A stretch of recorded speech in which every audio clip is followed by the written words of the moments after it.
Hello everyone, and peace of Christ all of you. Please invite your friends, and we are back.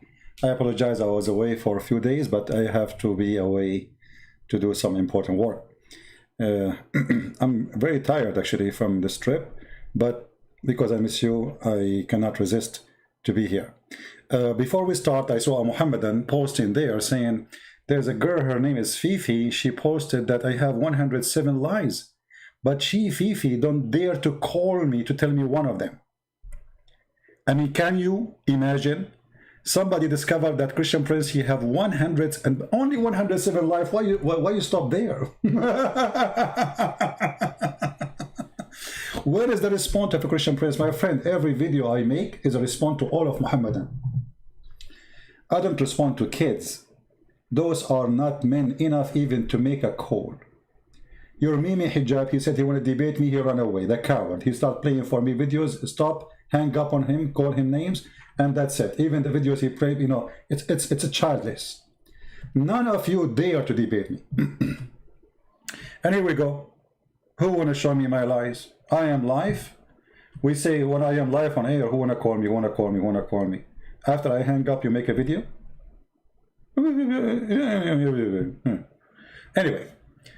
So today we are going to talk about, you know, if somebody is a prophet and he is receiving his information from God, there's no way of mistake. Me as a human who is dependent on himself, his knowledge, I can make mistakes, right? That's very normal. But when you claim to be a prophet, the one is talking to you, the one is telling you, the information you have is God.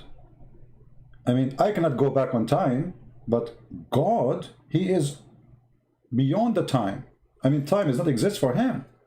So how Muhammad is a prophet of God, yet his God, he told him wrong information. If we ask a Muslim, can you name for me one historic information in the Quran coming to be true, or it is not wrong? Do we have a Muslim in the chat? Any Muslim?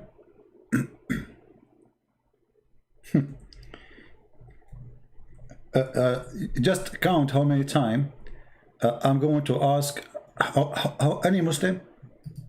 It's like sometimes you feel like you're a person who is begging for, like in the street, begging for a bread, or any Muslim. We keep saying any Muslim, and then after we go, they will say Christian Prince is lying. And in the best scenario, they will bring me a video of Zakir Naik. But that's it. They're the person in the Christian Prince. And the person you know nothing. And I'm going to prove it for you. Okay, how you can prove it?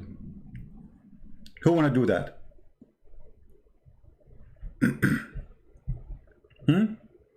Not a single historic date in the Quran or mention or a story is coming accurately.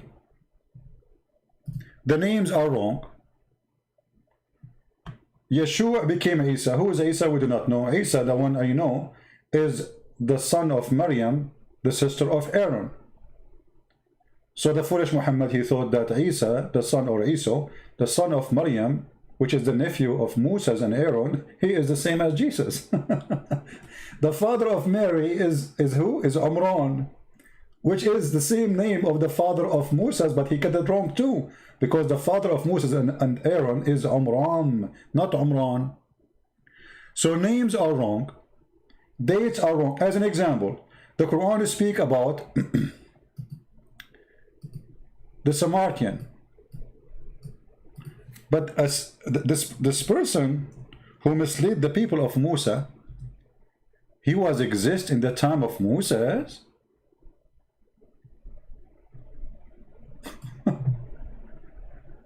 How Muhammad he got this information? Where this information came from?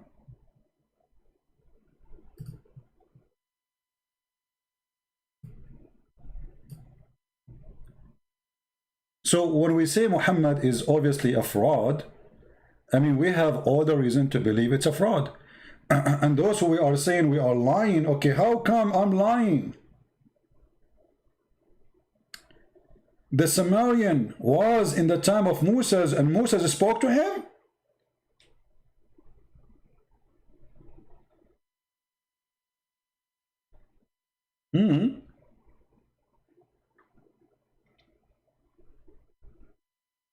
Muhammad is very, I mean, that's really amazing. What does Samaritan have to do with Moses? How Jesus became the nephew of Aaron, which means the nephew of Moses. That means Jesus was in the time of the Samaritan too. I mean, the time they're like in the beginning of their existence. The same time of Moses. And Moses was in the same time of the Samaritan. So this is, I mean, this is messed up. But remember, the one is talking is God. The Muslims, they cannot say this is, I mean, it's a book written by many people. No, because they claim that every single word in the Quran is coming from the mouth of Allah, which we do not know where it's located. By the way, where is the mouth of Allah is located? I mean, Muslims, they say Allah have a mouth. If you ask them, where is his mouth? They don't know. Is it located in his shin? Is it located in his fingers? Nobody knows. So this is a religion. Everything there is wrong, from the top to the bottom. And then the Muslim, they say we are lying. Here we go. I'm showing it to you on the screen.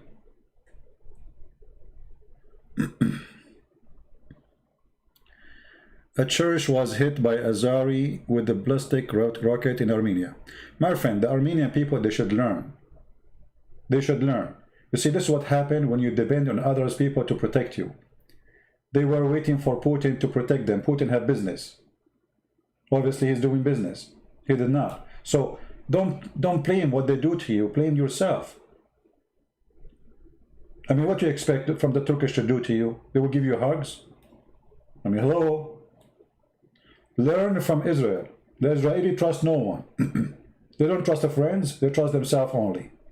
Build your own forces, their own army, and get ready. You have many enemies.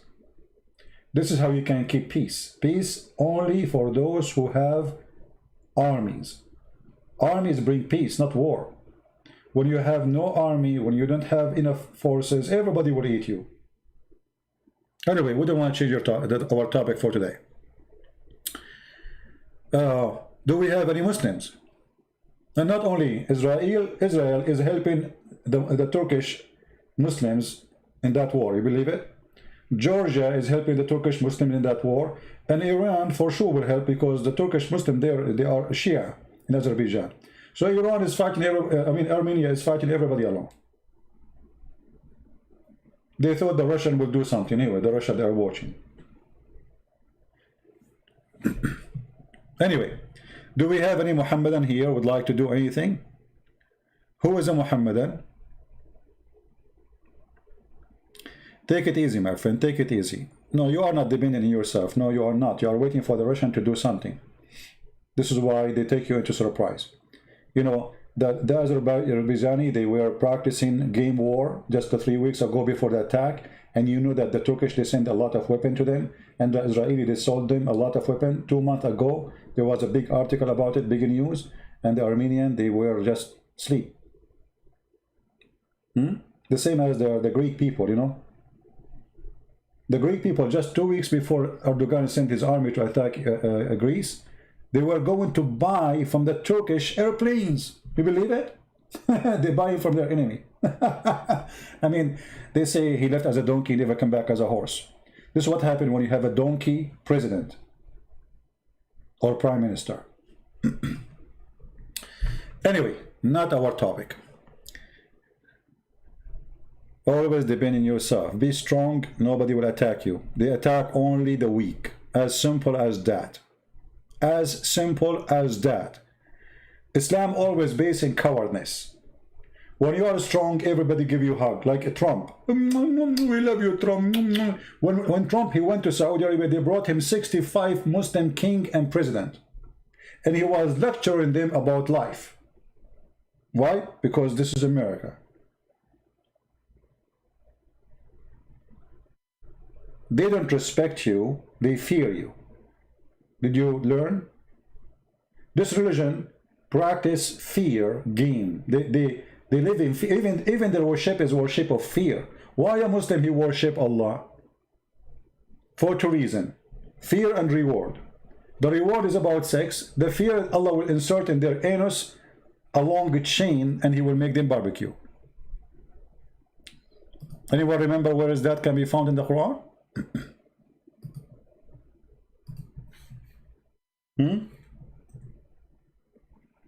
Where we can find that in the Quran? And imagine, it's a miracle, it's a scientific miracle. It's chapter 69. Here we go. Even the number is fishy. Chapter 69, verse number 32. Allah will insert in anyone He don't like, in his anus, a very huge chain. Every ring of it is in the size of all the iron in the universe. I don't know how big the anus of a Muslim to insert all of this iron. You know, you can read Ibn Kathir, you will die laughing.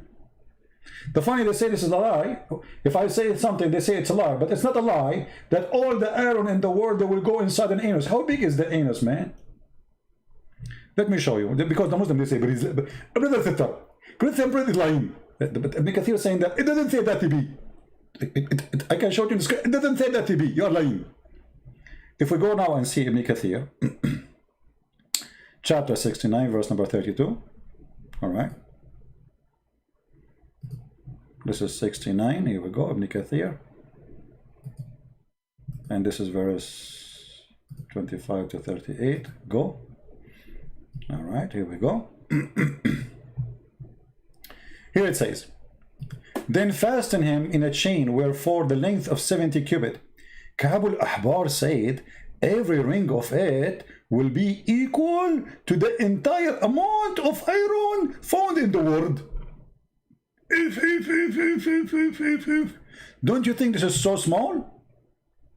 Every ring in this chain, and then read carefully, you know, they didn't say that TB. My friend, it doesn't say that. It doesn't say that, CP. You know, speak like a man to me. It says that. Read carefully. Then fasten him.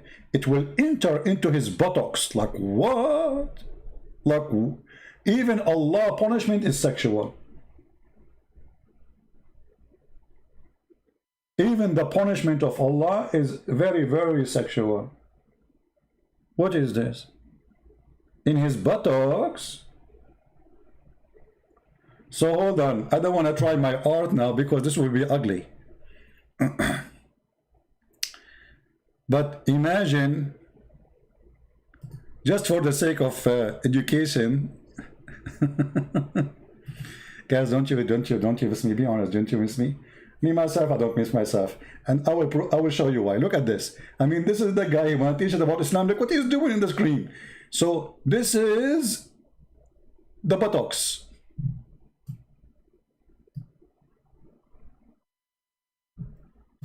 And Allah will insert a big chain, brother. Big chain, big, huge chain, brother.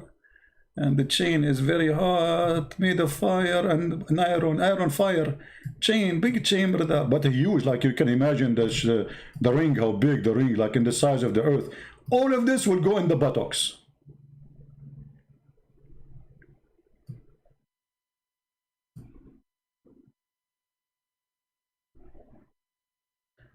I don't know, maybe the anus at that time will be like flexible. I think this is a miraculous thing.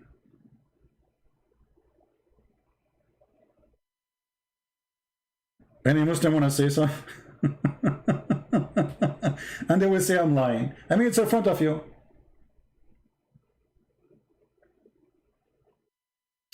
And then, brother, look, Islam is come with science and mathematics. Look, brother, at the information there. It says, brother, there. It will enter into his buttocks. Let me zoom in.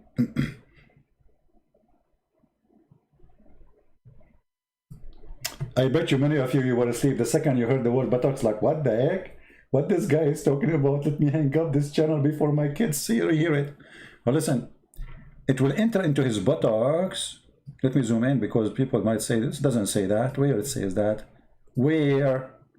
Where? It doesn't say that. Where? It will enter his buttocks and pulled out of his mouth. How Allah knew that there's a connection? You tell me. How Allah he knew that the buttocks is connected to the mouth? I will give you three options. Allah study medicine. Allah is scientist. Allah is an idiot. Which one you choose?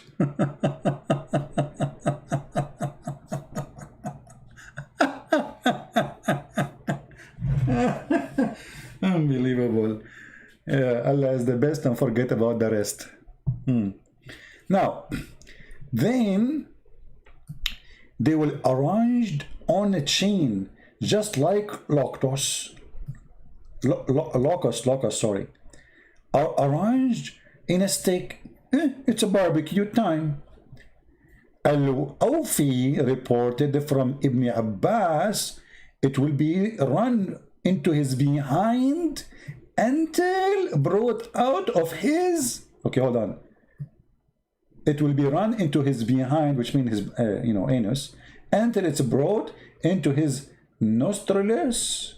Which one? You will make the chain split or what? I'm confused now because there's one chain. You like what? Anyway, things happen.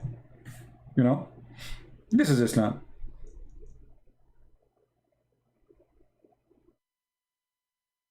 This is what Islam is about. And now they will make a video, the Secret Prince is lying. It doesn't say that.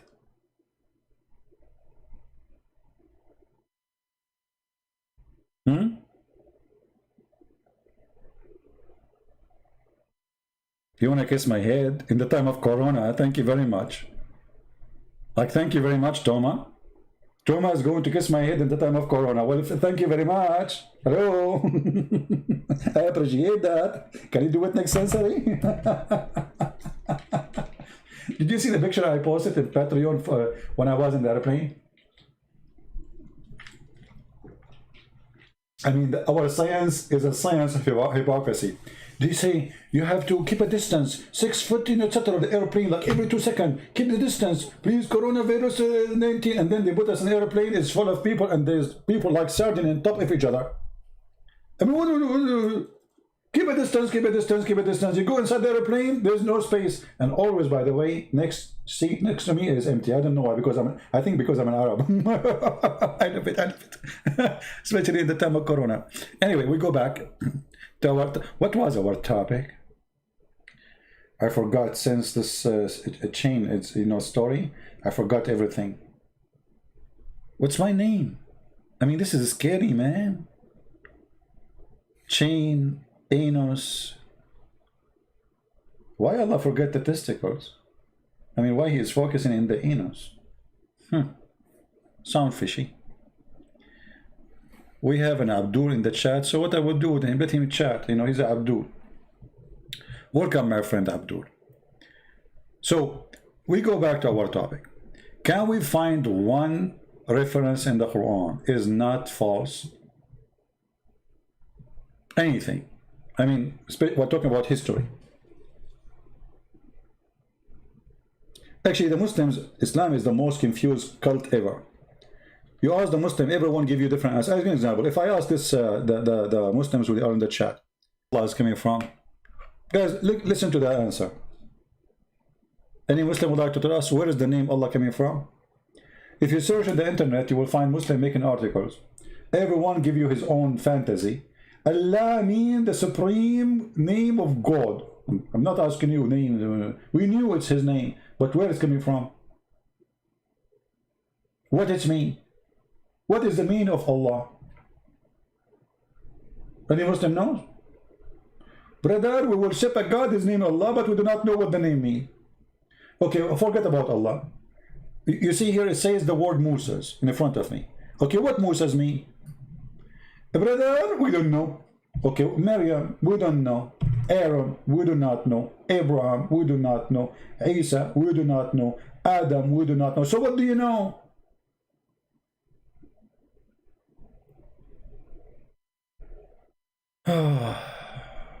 Oh boy. Why bring big or wild boar is not wise to win the war against them. I'm not sure what they mean. Speak English to me, please. Do we have any Muslim here?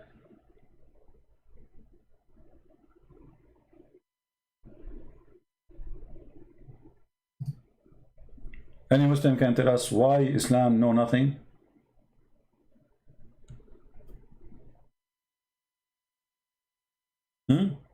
What is the name of the father of Abraham?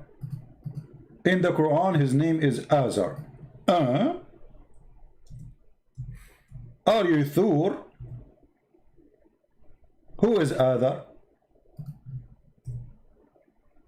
Who is this guy Azar? Unbelievable. And look what happened. Azar is coming from the ancient Aramaic, which means foolish. So the stupid Muhammad was copying from an Aramaic book. If you remember, there's a person, his name is Waraq ibn Nawfal. And even in the hadith, it says that Waraq ibn Nawfal was translating the Quran. You remember the hadith? Sorry, the Injil, the Bible, the Gospel, and the Torah, supposedly. Look like it's a mix, or let us say a summary of both. If you go back to the hadith, and this is authentic, this is Sahih al-Bukhari, Muslim cannot deny it, you will see here in the hadith that Waraqa, he was translating the Bible. Let us see. Here we go. Waraq bin Nawfal bin Asad ibn Abdul Uzza ibn Qusay is from the same family, supposedly, of Muhammad, according to the hadith. Waraq was the son of paternal uncle of i.e. her father brother, who during the pre-Islamic period become a Christian. The fact he is not a Christian, he is Nasara, he is a cult. And he used to write Arabic writing, and he used to write of the gospel in Arabic, that is the Quran. Do you see it? This is where Muhammad, he got his starting from. What is the Arabic Quran, Arabic Bible? Where we can find it, which is made by Waraqa. Waraqa, he made it for who? It disappeared? No, Muhammad, he took it.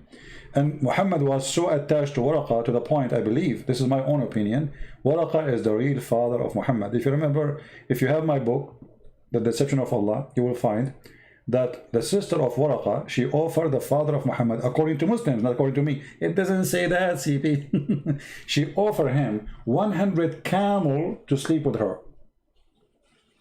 I mean, don't you think this is, I mean, the Muslims, they exaggerate in their lies to the point you cannot believe it.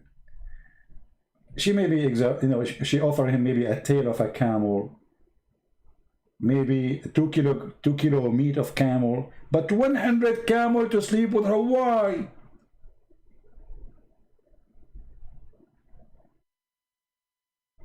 And then, according to the story, after Muhammad, he went and he slept with the mother of Muhammad. He came back to the Waraqa sister, and he said he's ready. She said, I have no need for you. She knew he slept with her, so she don't want him no more. So it looked like Waraqa, he sent his sister to this man because he have a relationship with her, to stop him from going there, because he is already sleeping with the mother of Muhammad. And actually all the stories support that, because Muhammad was born 4 years after his father's death. This is why if you search on the internet right now about the period of a woman delivering a child, for how long she can be pregnant, you will find the Muslim, they believe between 4 years to 10 years. Some they say even more. Why? Just because they want to cover what happened to Muhammad. How in the world Muhammad, he died, let us say Muhammad, he died in the year 2000. Sorry, not Muhammad. Muhammad, the claimed father, Abdullah. Even the name, I believe, is wrong. There's nothing called Abdullah. The reason I believe it's wrong, because if Abdullah exists as a name, then why he is, I mean, he worship Allah, why he will go to hell? His name is a slave of Allah. He worship only one God, his name is Allah, why he will go to hell? So in the Middle East, when somebody, he convert to a new religion, or let us say his father, a person, his father is, let us say you became a king, and your father have a bad name. So what do? You change the name, and you will see many Muslims in the time of Muhammad, they changed their names after they became Muslims. They changed their names after they became Muslims. Actually, even the caliphate, they had bad names, and they changed their names to fit with the new job. So Abdullah does not exist. We do not know the real name. Muhammad was born, according to Muslim books, 4 years after his father's death, which they claim that this is the real father. If I search right now, let me do this. Because, you know, the Muslim, they would say it doesn't say that, CP, you know. It doesn't say that. Let us see.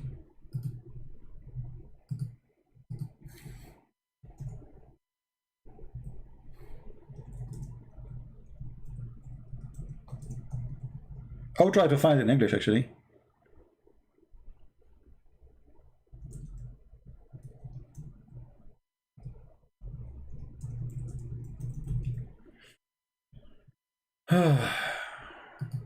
Oh boy.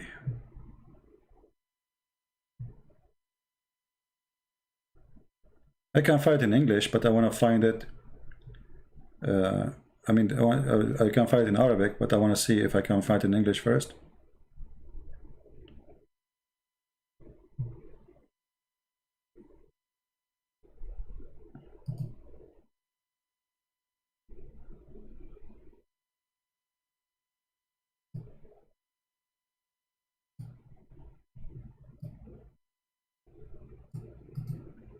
Right, let's see.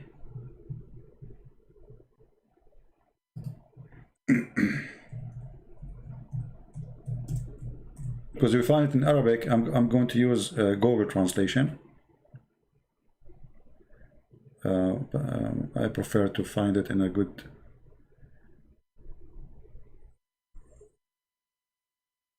Well, look like we will not find it in English.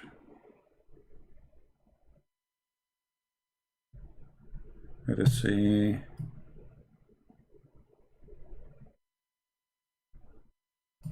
Give it one more try.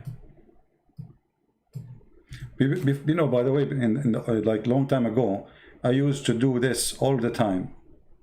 Always I have to show it in Arabic, because when I start teaching about Islam, you know, the internet was different from now, and there's no translation for that. Like those pages you see in front of you, there's nothing, you know.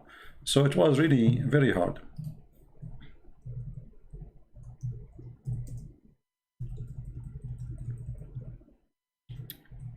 I hate it when my keyboard is switched to Arabic and I am typing thinking that I'm searching in English.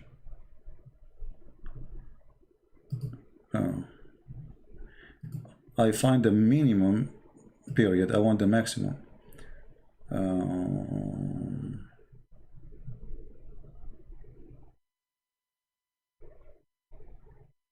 Well, look like we will not find it, so let us find it in Arabic.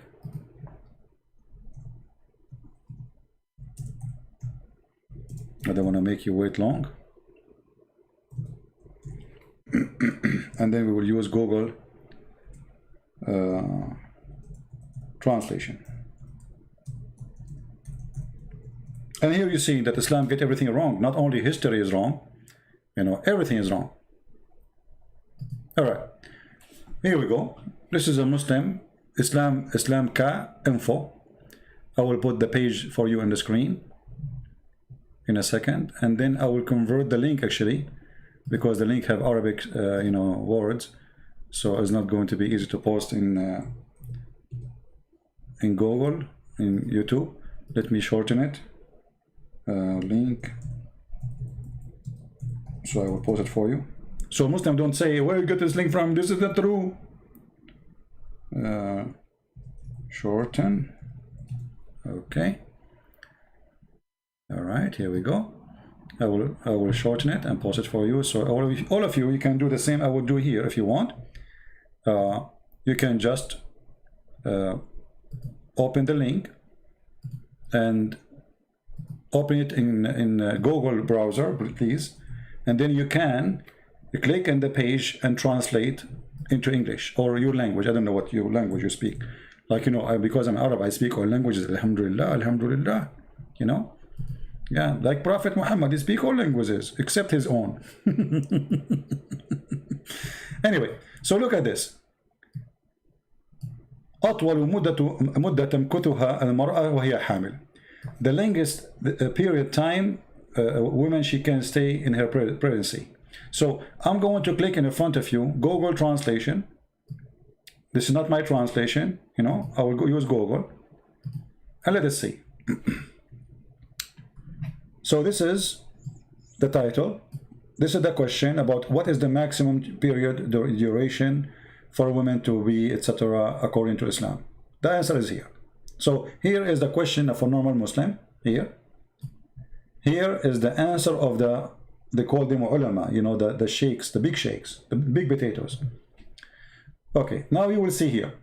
Number one, the maximum according, now they will give you schools, starting from 9 months. All right?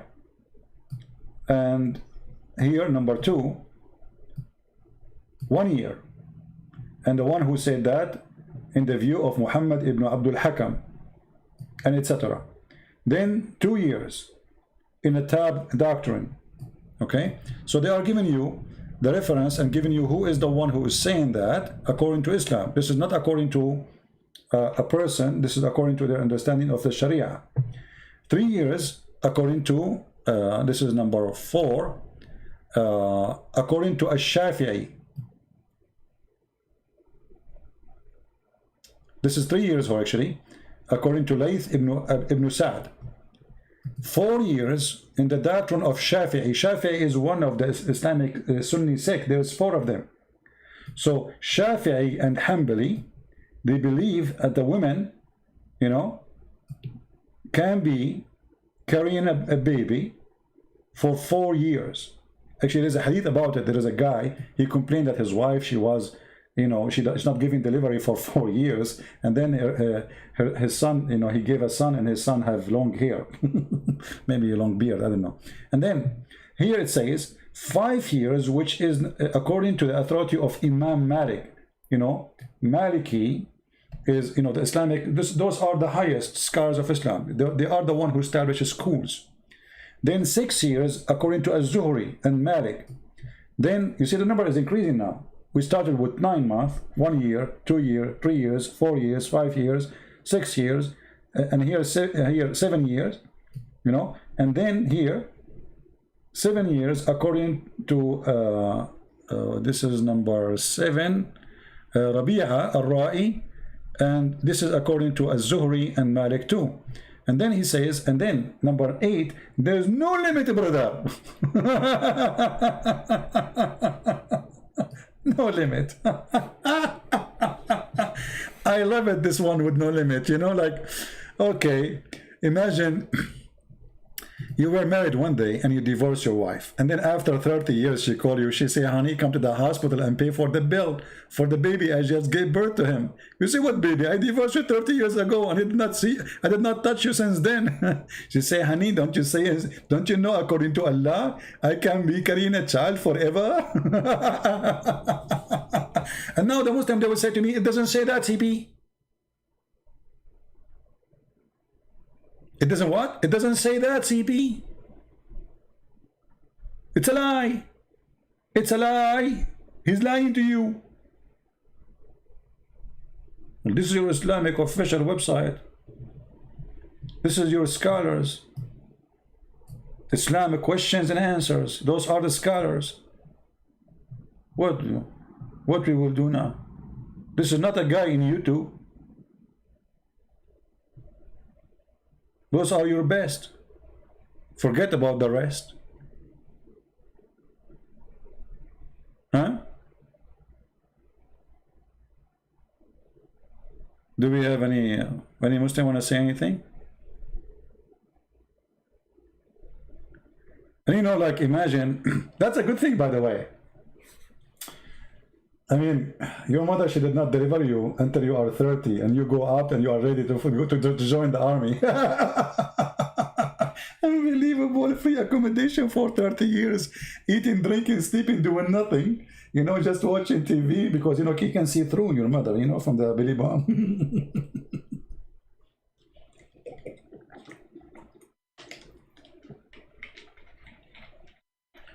Do we have any Muslim here don't agree with his own religion? Don't say I don't agree with you, because this is not me saying that. You see, now they will say, Christian Prince, this is not true.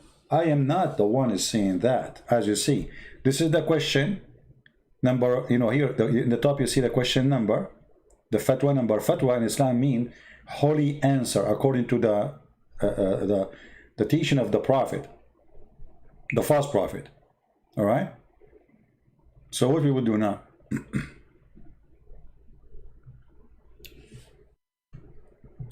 You are a question, you have a question. You are a Muslim, you have a question. Sorry, you are a question, you have a Muslim. Oh, okay. Kevin, you are a Muslim, you have a question. How come you are a Muslim and you call yourself Kevin? How come your name is not Abdullah, Fatima, you know, something exotic?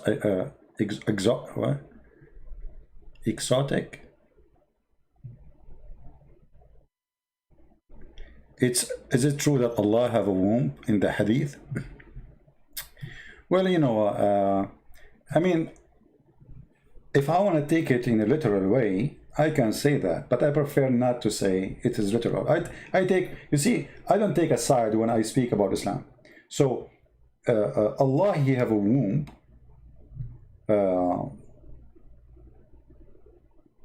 It's possible, but what we know for sure, confirmed, that Allah is empty from inside, so he cannot have a womb. Because if you ask a Muslim, who is Allah? Or what he knew, that Allah have a hand, Allah have a leg, Allah have a face, but Allah have no spirit. And when you say you have no spirit, it means you are empty. You are just what? I mean, maybe not totally empty, maybe concrete inside. We don't know what is inside supposedly, but there's no life in that. Womb is something living. You know, when you say womb, it's not only something living, it's something host life. So Allah cannot host life. Allah don't have a son. You know, if you go in the Quran right now and you see the answer which Allah supposedly give why he don't have a son, you will find that those answers are the most silly answers. Even a human being who work, I mean, in the lowest job with no education, he never go to school, he will not give those answers.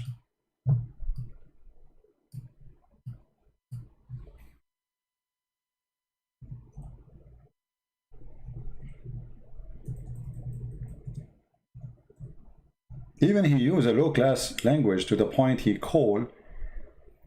don't say I don't have a wife, he say I don't have a girlfriend. Sahiba. Actually, sahiba is not even a girlfriend. You see, there's a word which mean companions, but not necessarily close to you. Like, you know, people you maybe say you enjoy their company, and there's people who they are close to you. Muhammad, he speak about the women. How I can have a son if I don't have a girlfriend? In chapter 6, verse 101.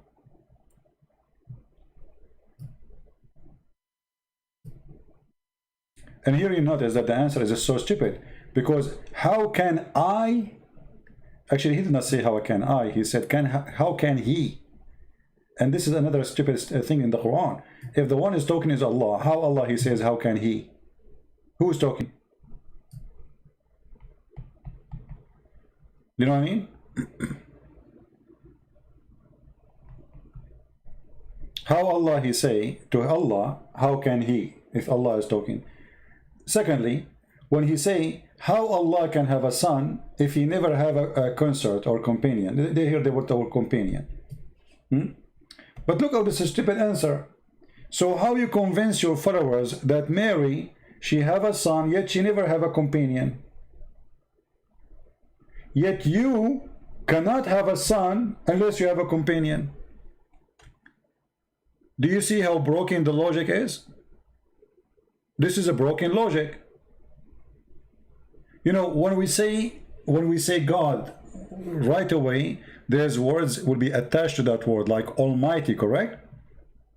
when we say God, right away we know that we are talking about the Almighty. What Almighty means? Somebody tell me. What the word Almighty mean?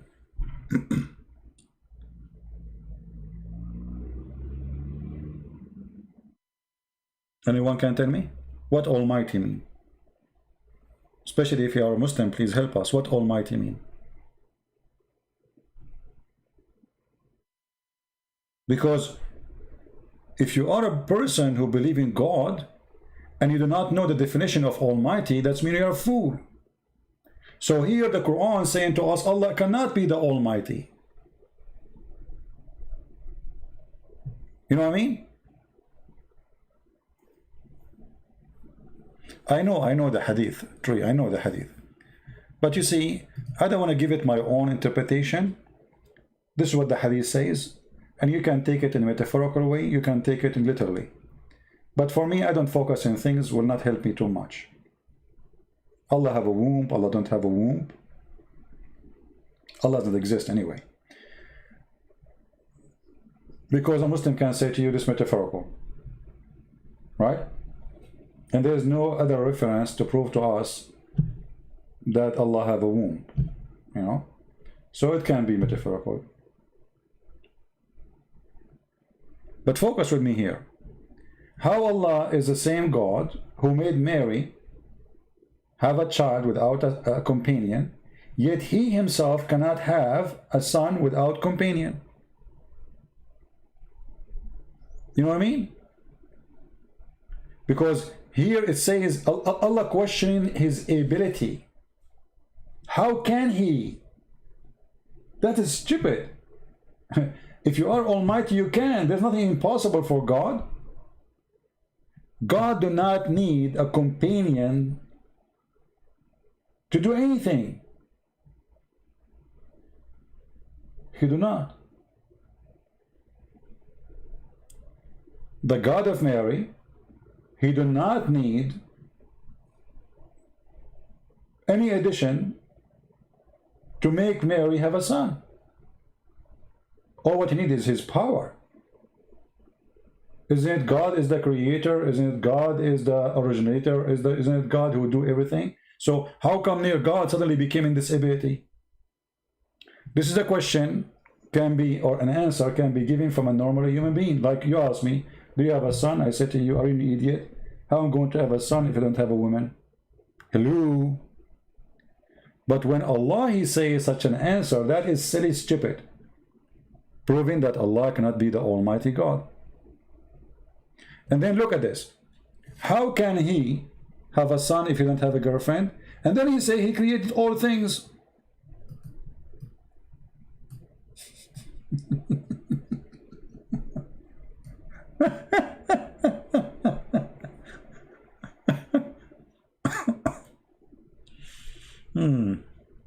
I mean, how, you just said you create everything. So why you cannot create a son? Say this is my son. You do not need a woman. Allah is the one who created everything. Okay, create somebody. Say this is my son. Let me introduce my son to you. Oh boy. Stupidity is amazing, no? Yeah. Somebody saying to me, CP is a, really is a goat? Why? Don't talk about the goat, my friend. Because the goat have a problem. I know a goat, since she ate the Quran 1400 years ago, she is suffering in her belly. Her stomach always she have there. Look at this.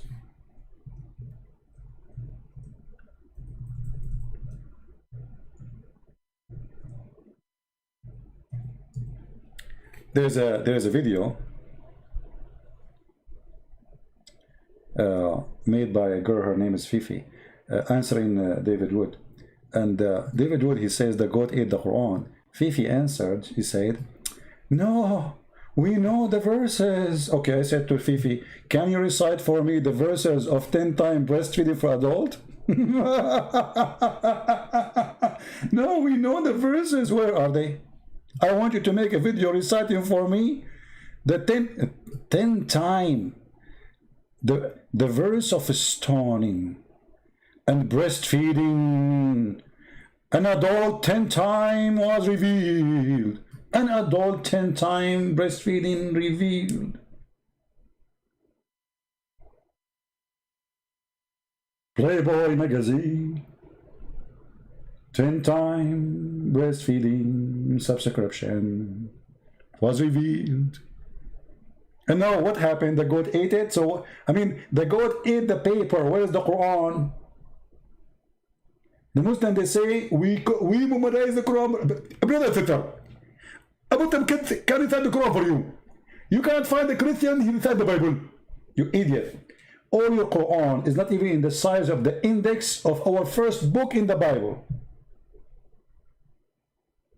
Your Quran is so tiny. Do you know how big the Bible is? In order to put the Bible, which is the book of books, together, we have to make the pages so thin. Still, it is huge. So Muslims compare reciting their funny book to our book. Anyway, breast telling for adult. This is true. Allah, he went to his office. He said, today I'm going to send something very, very fun, and the men, they will love it. Oh men, my servant, from now on you can do breastfeeding 10 times for a woman. She is not your wife.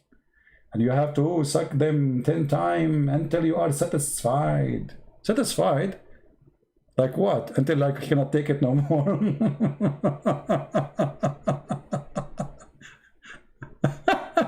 Unbelievable. You know, actually, I'm very upset that the stupid goat ate those verses. It's going to be so fun to have them in the Quran now. I mean, from all the Quran, she ate those. I believe that this story is kind of fishy. The one who ate those verses is the Muslims, not the goat. It was embarrassing, stupid, so they delete them. This is the truth. Because think about it. And look here, it says there. These verses were abrogated in the citation, but not in ruling. What? Where in the Quran it says we abrogate those verses? Where? And then he says other hadith establish the number of four stage. What four stage? We are talking about adult, you idiot. Oh boy.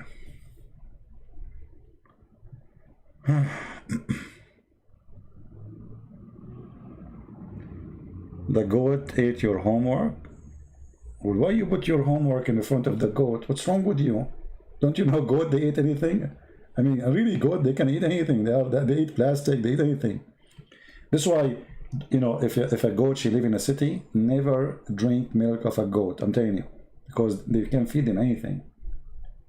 Goat live in the mountains, etc. Yeah, but if they live close from the city, they feed them anything.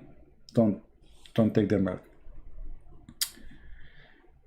And one of the funny thing about Islam, they say to you, it's abrogated in recitation. And what is the logic of this? Why I'm going to follow it, but I cannot recite it? Give me a reason. How stupid is that?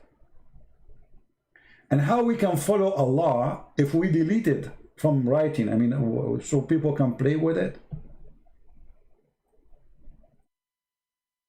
It is abrogated in recitation. Anyway, until now we find no Muslim to answer us. Why Muhammad? Look at the title. Why guys? Why have only 636 people? Is that because I was talking about goats? Are you people racist against goats? You don't like goat, don't you? I'm so disappointed. Okay, I will change the topic so we can receive more more viewers. Let us talk about something more interesting. Forget about the goat.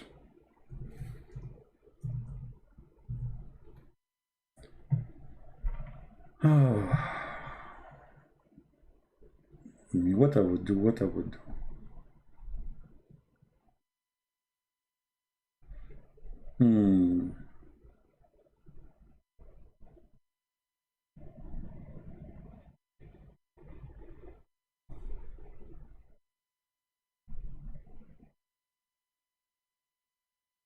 I'm trying to find you something more interesting than what we, you know, you guys like, you don't like the goat stuff, you know, racist, you're racist people.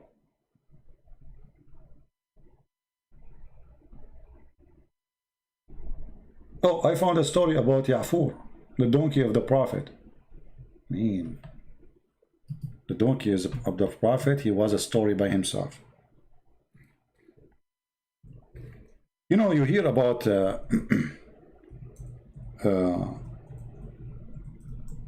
like certain companies, like Rolls-Royce as example, they have certain numbers, very small numbers of cars they made, right? And Muhammad, he come with a story which is very, I find it very, very interesting. And this is story, by the way, telling us a lot about the prophet. MashaAllah, the prophet is amazing. You see, one of the things about the prophet, brother, he cared for animals.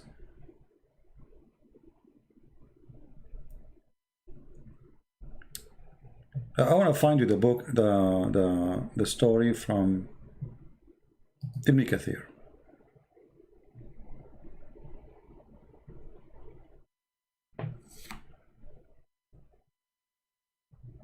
Where is the story? I found it in Google, but Google translate, Google page books we cannot translate.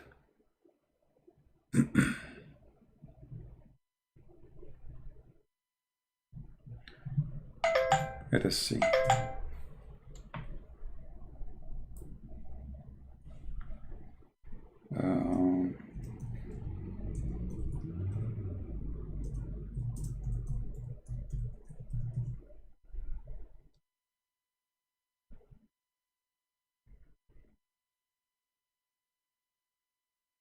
You see, I found the book actually, but anyway, let us put it as an image. I cannot find the. Let us do this.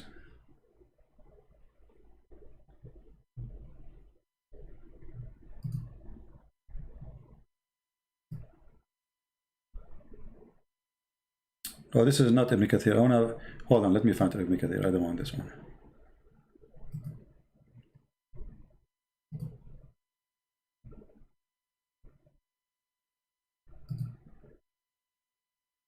Okay, this is the book of Al-Bidayah and Al-Nihaya. If you remember, I made a cartoon about this story, and here is the reference.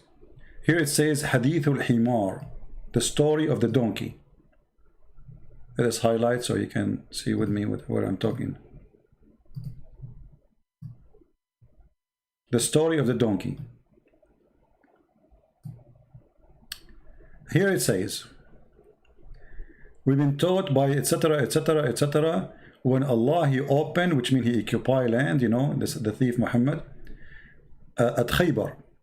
He attacked Khaybar and he got his shares, and from his share he got 4 pair of mules and 4 pairs of sandals and 10, I don't know what the translation for the word in like ounce of gold and silver, and a donkey, a black donkey. Then he says the prophet he spoke to the donkey. Oh, sorry, the prophet he spoke to the donkey, and he said to him, "What is your name?" The donkey he said, "Yazid ibn Shihab." Allah, he made from my seed, from the seed of my grandfather, 60 donkey. All of them, no one ride them except the prophet. And no donkey left from my grandfather except me. And no one of the prophet except you. And I was waiting for you to ride me. And I was owned by a Jewish man. And I used to make him fall down in purpose. and he used to make me hungry, and he hit my back. And the Prophet said, I call you Ya'fur. Oh Ya'fur. The donkey said, I'm here, Prophet, for you. The Prophet said, Atashtahi al-inath? Do you like females? He said, no. The donkey said no. And then at the end of the story, it says when the Prophet, he passed away, the donkey, he committed suicide. And that would make him the first suicide. Oh, you know what? You guys, you don't have a screen. It's my fault. Man, I can't see. Sorry, guys. I was highlighting all this time and the screen is off. It's my fault. Okay, we have to do it again from the beginning.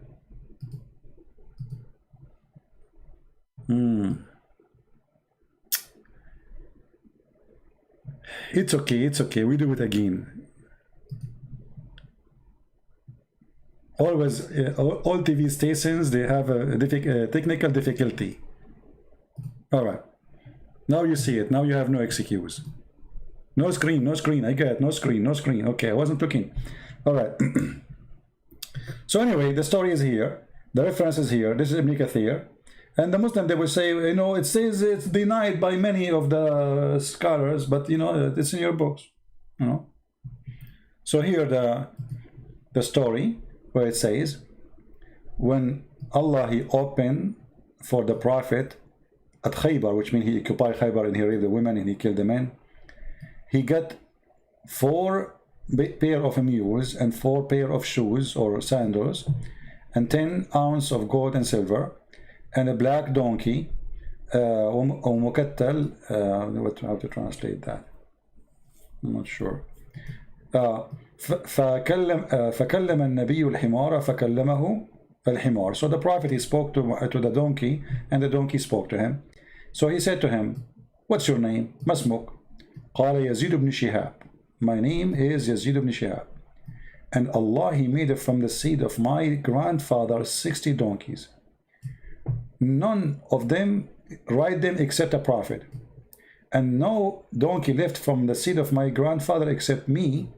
And no prophet except you. Makes sense. He is the last donkey made for prophets. And Muhammad is the last prophet.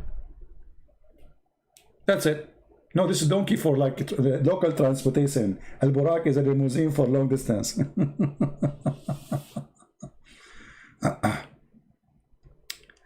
Slowly speak. I am from Pakistan. Okay, Paul. Sorry, my friend. I will try my best to speak slowly.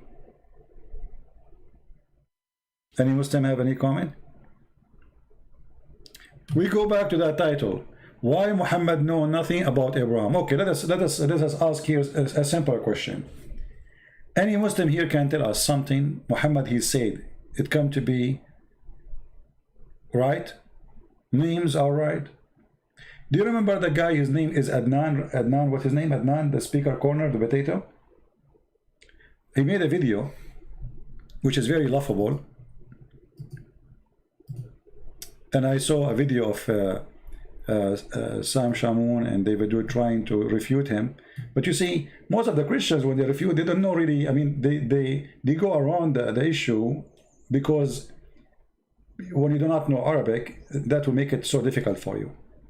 If you go in the Quran, you will find he was speaking about how the Prophet, he discovered that in one time in the Quran, Allah, he says a king, and one time he said Pharaoh. Huh? How you knew that? History proving that at that time there was no Pharaoh. But the Quran says clearly and proving to us that Muhammad is a stupid person. According to Muhammad, Pharaoh is a name. How we prove it?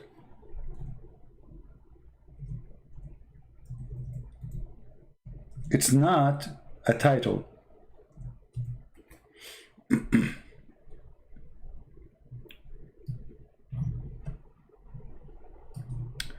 وإذ أنجيناكم من آل فرعون.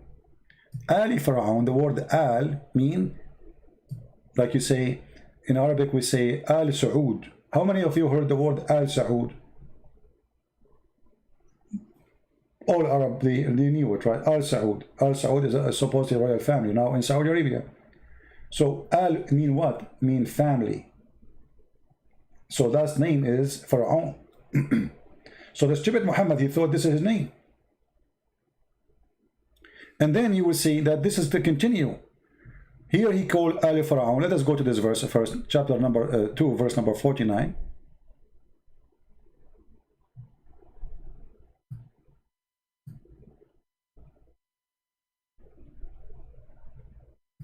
So in the translation, look what it says. The people of the Pharaoh. It doesn't say in the Quran, the people of the Pharaoh. It says Ali Pharaoh. Al, that's mean the family of Pharaoh. Pharaoh, this is their last name. This is the family name. Or let us say, this is the name who belonged to the person. Saud, as an example, Al Saud, he is the grandfather of the family who is ruling now. So they call themselves what? Al Saud. So Muhammad, obviously, in the Quran, he thinks that Pharaoh is a name. Let us give another example. Al Ibrahim. Al Ibrahim. Okay. فقد أتينا آل إبراهيم الكتاب. Okay. أتينا آل إبراهيم الكتاب. What آل إبراهيم? آل إبراهيم, the family of Abraham. Chapter 4, verse number 54. Okay. And look here in the translation, the deception. Look what it says. The same word al, they translate it as a family. Do you see? The same word. Go back. Just to show you, we are talking about the same word. This is the same word in yellow as you see it. Do you see it? The same word. I will take a screenshot so we can compare between them. The one in yellow. Give me a second.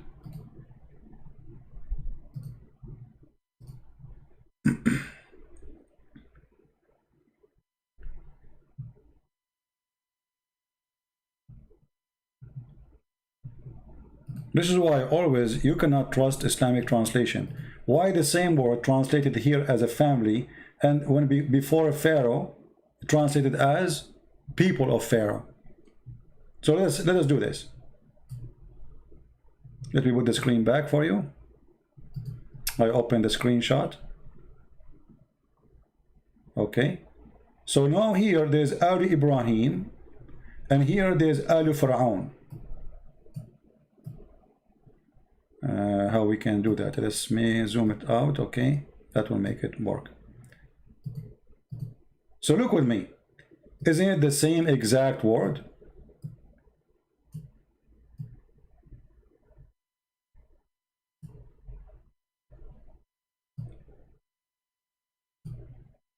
Do you see them?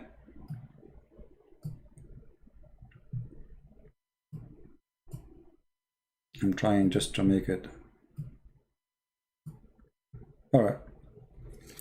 Two verses, and we can show you the rest of the verses, not only here, because the Quran is full of the word Al. Al Pharaoh, the Muslim translated the people of Pharaoh, but before Ibrahim, it says Al Ibrahim. Translation, the family of Ibrahim. The same exact word. So the stupid Muhammad, he thought that the word Al, sorry, the word Pharaoh is a name. So when a Muslim, he make a video, how prophet, he knew that his prophet is a stupid. He think Pharaoh is a name. The same as Abraham. You see, he put it before Pharaoh, the same as the word appeared before Ibrahim. Do you see it? Let us highlight. This is the word Al, which means family. And this is the word Al, which means family. Here, this is the word Pharaoh. And here there's the word Ibrahim. Here they translated about Ibrahim, family of Ibrahim. Here they translate the word Al as people of Pharaoh.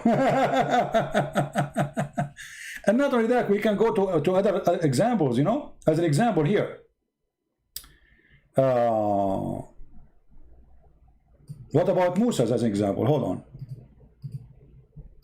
Look at this. Here, chapter 2, verse number 248. Look how many times the word appear and translated as family. You see the word family? The family of Moses and the family of Aaron. But what is the word used? Al. You see it? Look. Al. Alu Musa. Alu for Alu Harun. Let's go back to the Arabic page so we can see it in yellow. You see? Alu Musa wa Alu Harun. The same exact word. Translation is the family of Aaron and the family of Moses. So this stupid Muhammad, he thought Pharaoh is a last name or a name of a person, and he is calling them the same as the rest. I will give you another example, more clear. There is a famous chapter which is speaking about Jesus and Mary, etc. It's called what? Al Imran. Do you remember it? Chapter number 3. What the translation for it? Look, it says here Al. Look. Do you see it? Stupidity is amazing. Al Imran. Family of Imran. So when you put the word Al before Pharaoh, you idiot, you are making Pharaoh a name. So this donkey, he made a video speaking about it, and David Wood and Sam Shamoun do not know how to answer him, supposedly. The answer is here, my friend. Come to Christian Prince. I will give you what you deserve. Why I cannot speak Arabic? Who said I cannot speak Arabic? Who told you that? I mean, all this time we are reading Arabic and you are saying why you cannot speak Arabic? So how we are teaching you that Al, if I don't speak Arabic, why I am showing you Al, how I'm reading Al for you? I want to see your intelligence. How it come to my head that this is the word and this is the word Al if I do not know Arabic? Why you are not speaking Arabic? Why you don't speak Arabic? Why you do not know Arabic?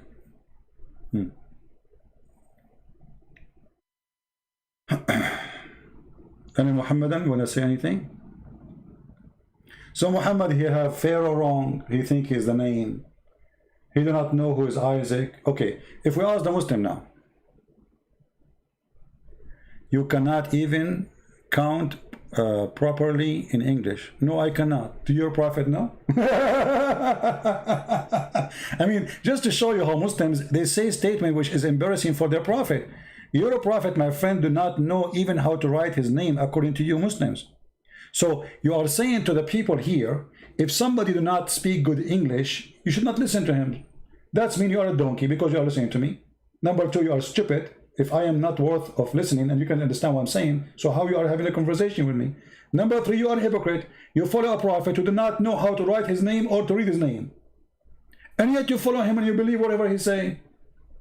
As we say, he left as a donkey, never came back as a horse. And for sure the Chinese was not talking about you, was talking about your prophet. Now, say something smart, otherwise people will laugh at you. So, from everything I showed you, this is the answer. I do not know how to speak Arabic, I don't know how to speak English. Refute me, get me busted. Do you want me to open Skype for you so you can call me? Abdul. What was his name? Huh? Do you like me to open Skype just for you? Limited edition, Mahmoud Bass.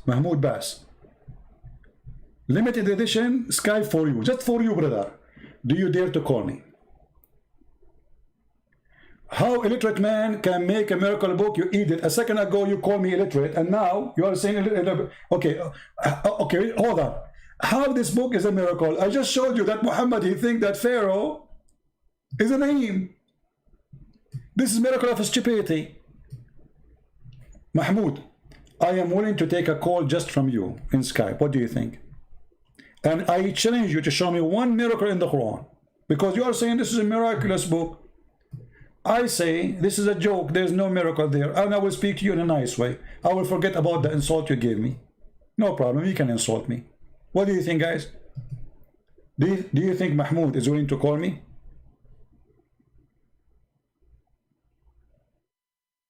Shall I go in Skype for you, Mahmoud? I am not in Skype yet. If you say yes, I will go in Skype just for you.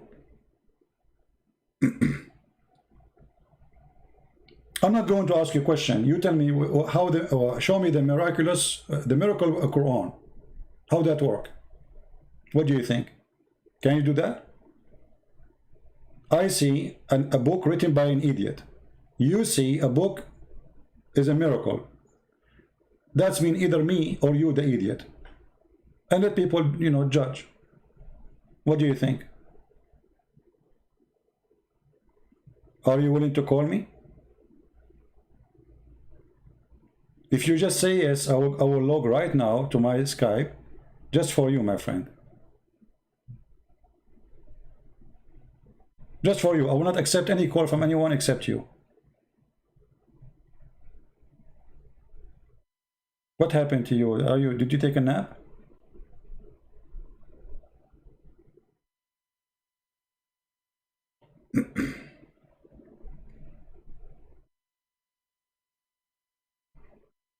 So what if the Bible speaks about Pharaoh, but doesn't say that Pharaoh is the name of a person?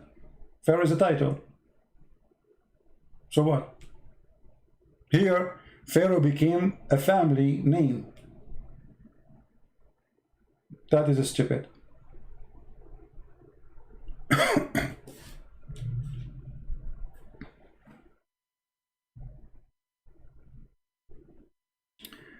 The shortest surah has hundreds of documented linguistic miracles. Which one is the shortest? Or this is one? Actually, just to show you how stupid the Quran. How this can be from God. The shortest surah, right? Which one? I mean, this is a surah. This is a surah. This is stupid. A God who believes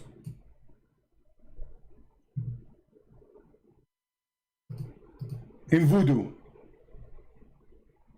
Voodoo, voodoo, voodoo, do, do, da, da, do, da, do. Va, da, do, da, da, da, do, da, da, da, da, da, do. Da, da, do, da. And look at the translation. Look at the funny translation. Where is the not? What happened? Look, and from the evil of those who practice sorcery. It doesn't say that. It says from وَمِن شَرِّ النَّفَّاثَاتِ فِي الْعُقَدِ. Change the translation just to show you how they lie in their translation. I mean, you cannot find a decent person, you know, to translate the Quran. Look, we just change the translation to Muhammad Hilal Khan, and from the evil of the witchcraft when they blow in the knot. Blow in the knot. Your God Allah saying, I seek refuge from the evil of the witchcraft when they blow in the knot. That's not.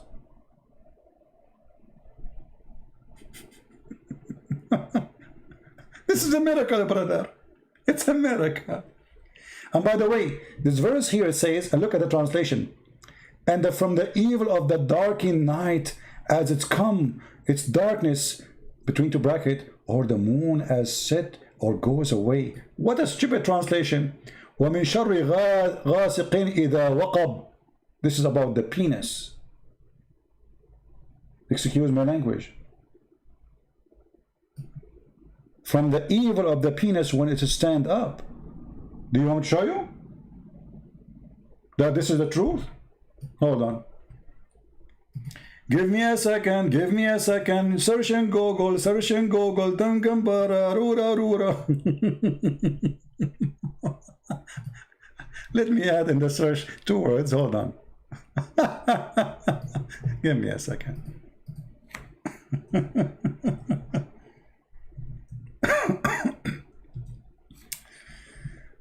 Oh boy.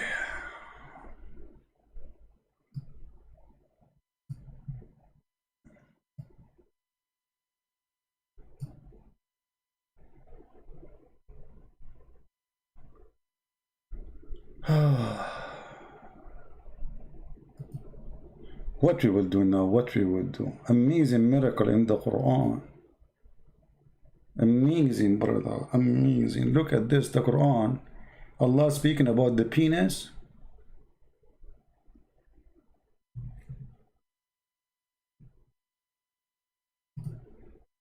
Hold on, give me a second. Let me find the reference.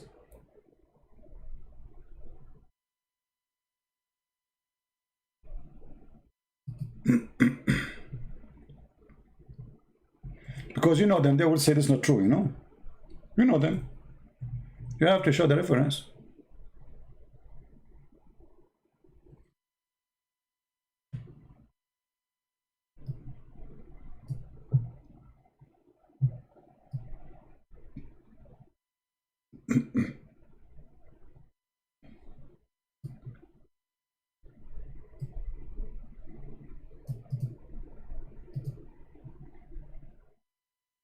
All right.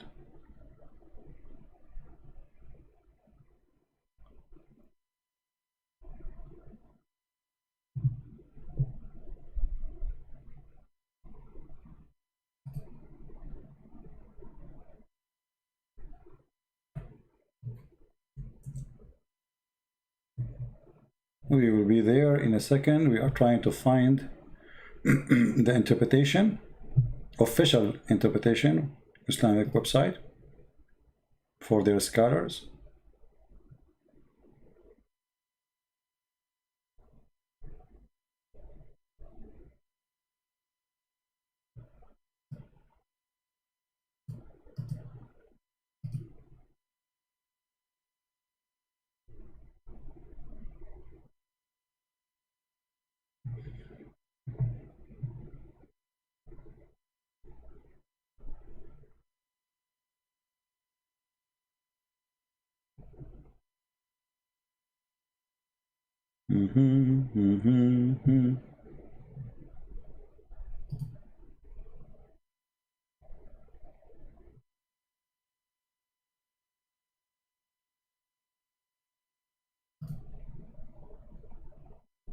All right, let's see here.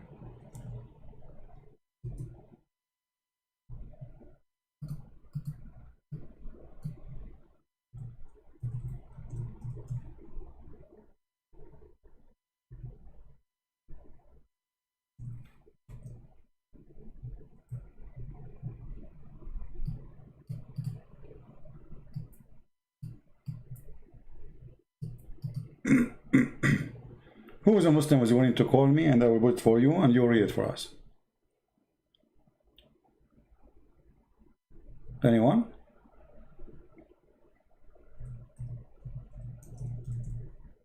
And how that can be miraculous? You are a Muslim, you want to talk in Skype? Okay.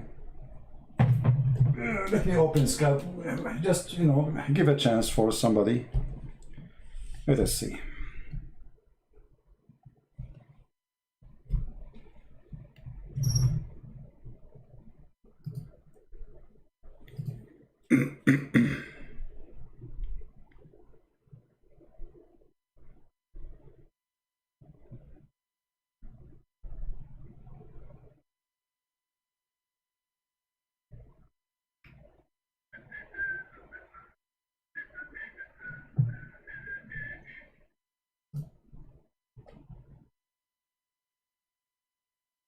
Open challenge to a Christian from the Message Foundation. My friend, don't make a challenge for me, just call me. You know, real people, they call. They don't need to make a challenge. Do it, don't say it.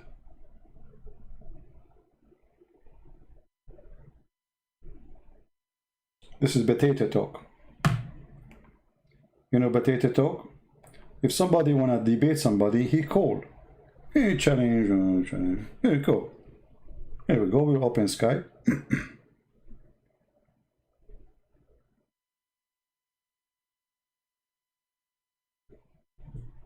Give me a second.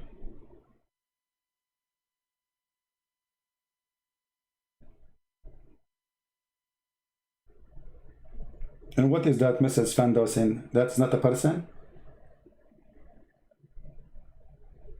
Foundation?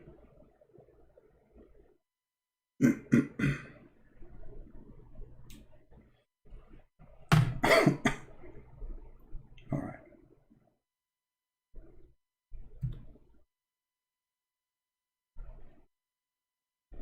Okay, we are logging in Skype right now. Give me a second.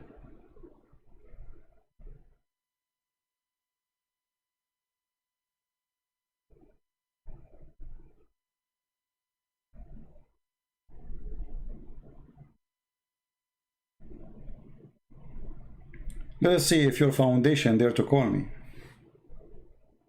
Foundation. You Muslims have no foundation. Even the Kaaba you are talking about is built in the wrong foundation. And you Muslims agree on that.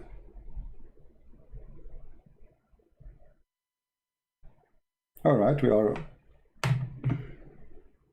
in Skype.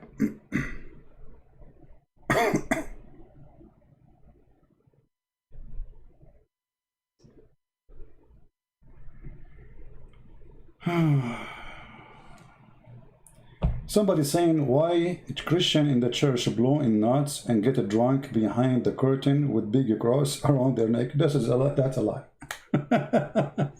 If somebody do such a thing, he's like your prophet. I can show you from the Quran that the Quran saying the Muslim, they drink and they pray. It's in your Quran. Here we go. For the one who said that. A Muslim sending me a message in Skype saying, why is the Muslim want to call me? Call me. This is documented in the Quran that you Muslims, you go to the mosque praying and you are drunk.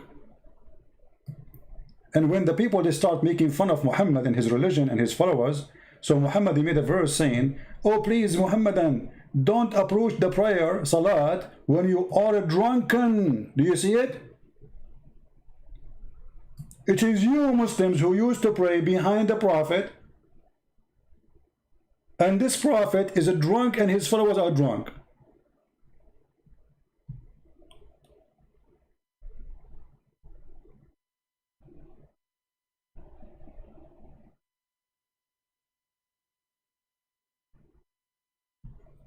The Skype is open. Where is the one want to call me?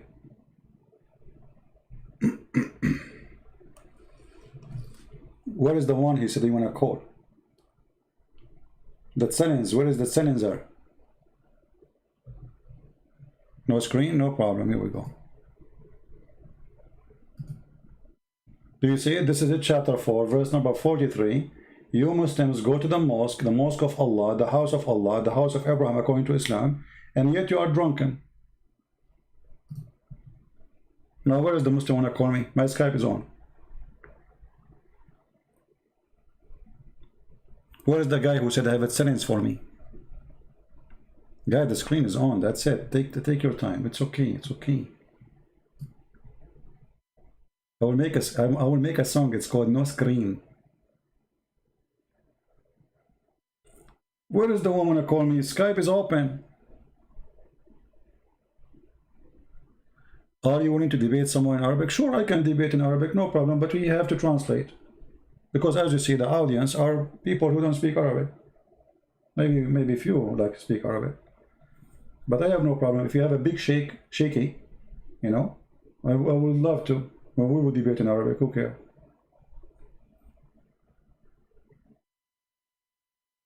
What is the guy who said he want to debate me? What? So you made me go on Skype, spending gas, you know, like an energy. And now you don't want to call me?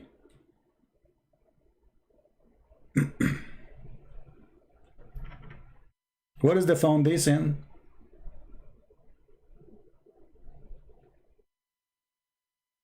Ah, okay. Don't, my friend, don't post names in the chat. All of them, they are potatoes. If they want to debate me, how come you know how to find me? They don't know how to find me. There's a guy, he said, somebody sent me a video. A guy, he said, this guy, somebody told me I want to debate Christian princess. First of all, I don't know who's this guy. And secondly, I'm willing to debate him, but face to face. Hello? Hello, CP. Hello, my friend. Are you a Muslim? Yes. All right. What do you like to say to us? You know the topic we are talking about, or you want to speak about something different? Okay, I'm not the one who said I'll call you, but I have some questions. Oh, okay. You have questions. You don't have answers. Yes, yes, yeah, I have no answers. Okay, do you allow me to use your question? I've joined like 30 minutes ago, and I heard you talk about. Can you speak louder? Why you are whispering, my friend? Hardly we can hear you. Sorry, it's too late here. I don't want to. Okay. Yeah, there's neighbors, so I don't want to speak loud. No problem. Go ahead. Okay. About the story of the donkey, the talking donkey. Actually, I don't see what's the problem with that. No, I don't see a problem too, but the problem, I see a problem there when he asked him about, do you like females? Yes, what's the problem about that? I mean, why Muhammad is asking such a question? Like usually donkeys, they like male, they don't like females. I mean, is it the natural of a donkey, the natural thing, even for a human to like females? So why is asking a donkey? I mean, this is the first time you speak to a donkey. You don't ask him about, okay, I mean, imagine how nice, exciting to speak to an animal. But the first question you ask him about, do you like to have sex with female donkeys? What do you think? Okay, but maybe the point of the hadith, but maybe it's about talking. I don't know. Maybe it's about homosexuality, or I don't know. About what? I don't know. It could be about homosexuality. Are you a Muslim? Yes. Can you say the Shahada?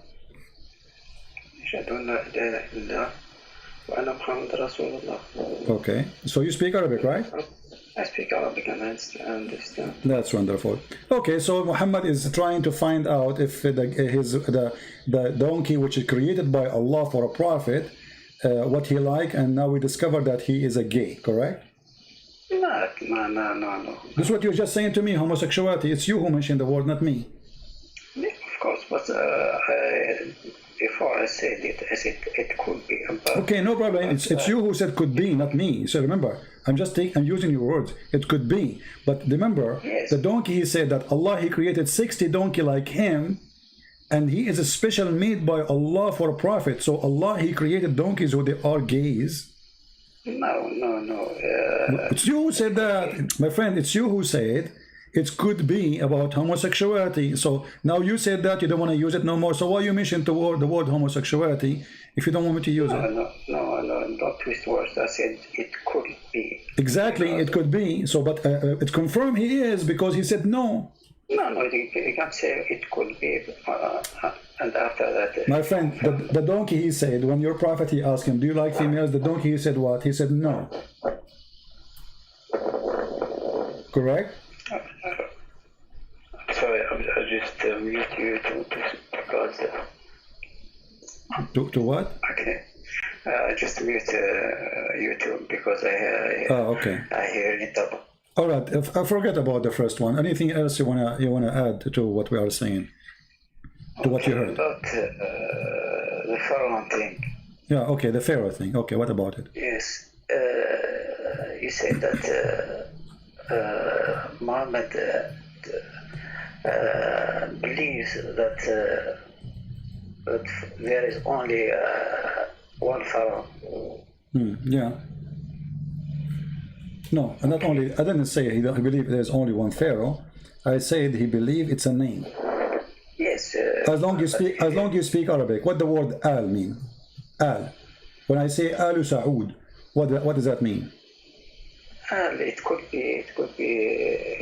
It depends on the context. Okay. If we add the word al before a name, what that will make it? Contact.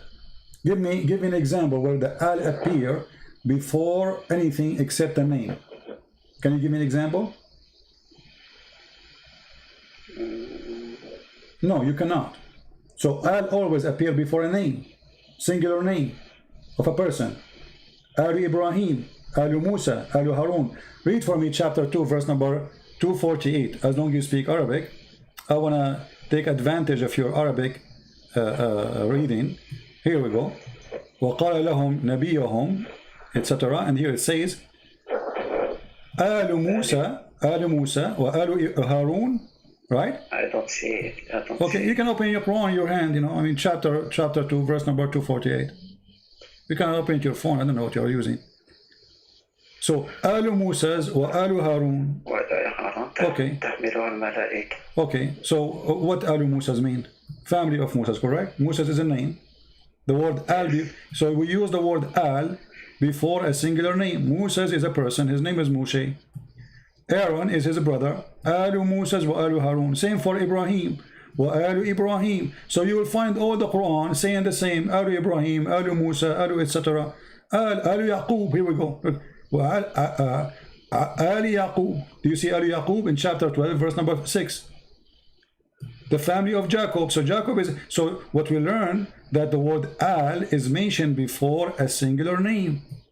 Jacob is a person. The word Al before it, speaking about the family of Jacob. So when you see, here we go on the same page, we have Al Yaqub, Al Fir'aun. What about Al Lut? Al Lut. Lut is a person, right? This is his name. Chapter 15, verse number 59. Okay, I'll ask you a question. You ask me a question. Okay, when it talks about the Pharaoh, about which Pharaoh it talks? Well, obviously, Muhammad, he knew only one Pharaoh in the time of Moses. Okay, I'll ask you the same question for the Bible. In the Bible, when it talks about the Pharaoh, the Pharaoh is a person who lives in a house. This house belongs to the king. Let us say it's a title. It's like a job. It's not a person. Yes. Whoever lived there, whoever lived. Okay, so the Bible never said that this is the family of etc. This is the name of a person. Pharaoh is a name used, or let us say a title, like let's say president. So what your prophet he did, let us say President Trump. So what your prophet he thought the word president is the name. No. But when you talk about a certain period. Exactly. So here you see, my friend. Okay, hold on. Okay, hold on. As long as you are talking about period, all right. Yes. Let me ask you. In the Quran, it says that the Samiri, he was exist in the time of Moses, and Moses exist in the time of Pharaoh. But what year was the Pharaoh, and what year was the Samiri? Listen, my friend. When even if No, don't change topic. Listen, we want to focus on this. Okay. No, I'm not. Here we go. In chapter 20, verse number 85, chapter 20, verse number 87, chapter 20, verse number 95. All of them speak about the Samaritan.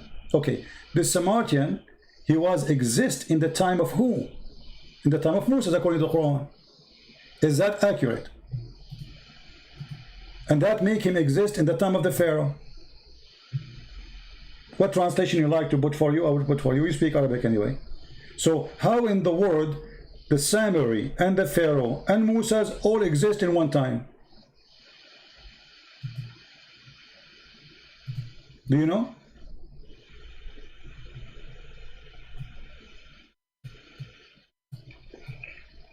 Okay, CP. When in the Bible. No, don't jump to the Bible. You're trying to save yourself. I ask you a question. I ask you a question. So now you want to squeeze your head. You want to get out of the topic. I'm asking you, how in the world the Pharaoh, the Pharaoh and the Samaritan and Moses are exist in one time? Calm down. I'm speaking slow. I'm calm down. I'm asking you. I don't want to change topic. Why you want to change topic? Yes, I want to know how the Samaritan is. Okay. Do you have Google? Yes. Okay. In which time the Samaritan will exist? You are changing. I am not changing. Who is it changing, guys? Are we changing anything? This is you are the one who mentioned the word period, not me. So we are talking about that period. Pharaoh and Samaritan and Moses are located in one period of time, and Samaritan was exist in the time of Moses, and he is the one who mislead the people of Moses. Listen, but you are starting from the point that that the Pharaoh, it's only talking about one person, one My Pharaoh. friend, Moses did live for 10,000 years, or for how long? Listen, Listen. Moses was exist in the time of the Sumerian. According to history, the Sumerian, they exist in which year? I don't know. If you search in Google, peace upon him, it says here, I'm just searching, I'm not using my own knowledge. It says here 720, between 721 and 647 BCE. How that is exist? How the Quran put such an information here? So your God Allah not only messed up about Pharaoh, he thinks the Sumerian exists in the time of Moses. Moses, he went to a grocery store. He come back, he found the Sumerian misleading them.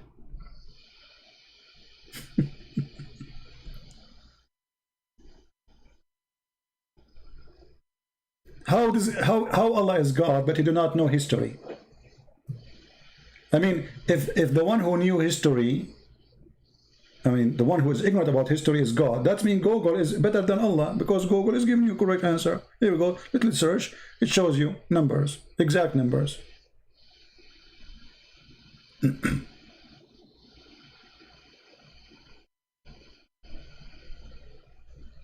What do you think, my friend?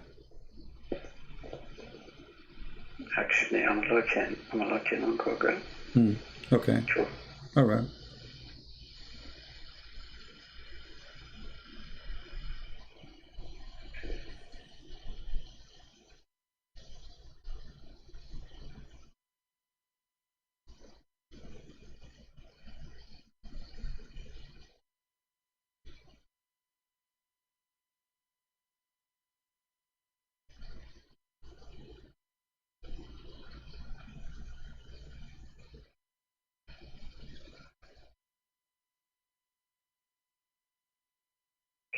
I'm not a historian. I'm not like a person who claims to have knowledge. I just search in Google. It says this is this cannot be true. There's the big mistake here, and this is God talking. You Muslim, you claim that every single information there is Allah speaking word by word.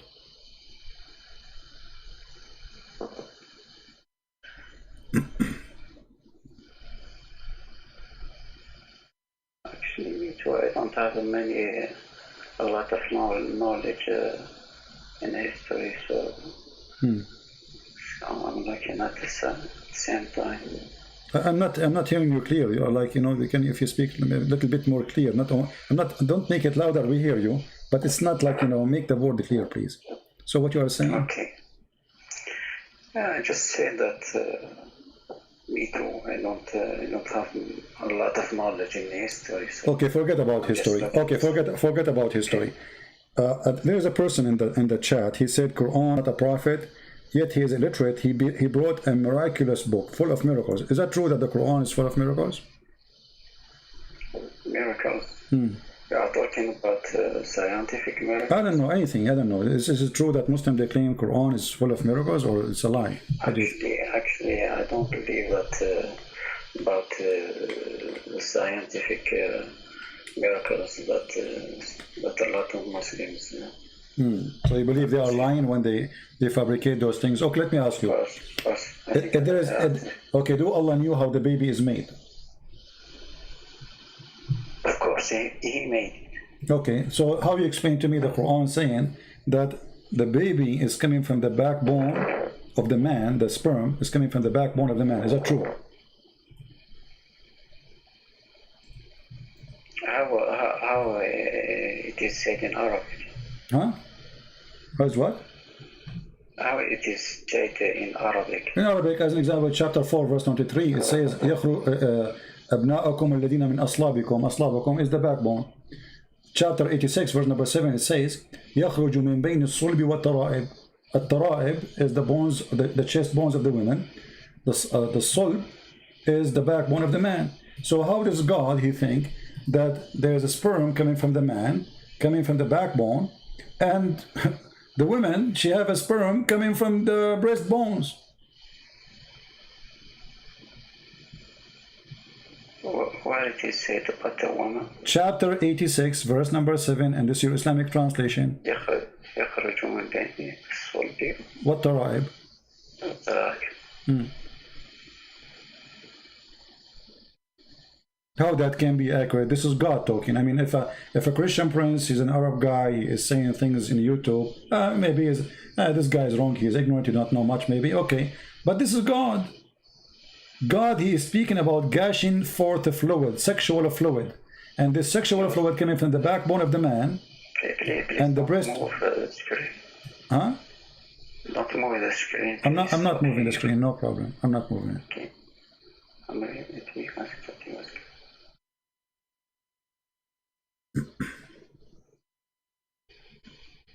It was created from gushing liquid.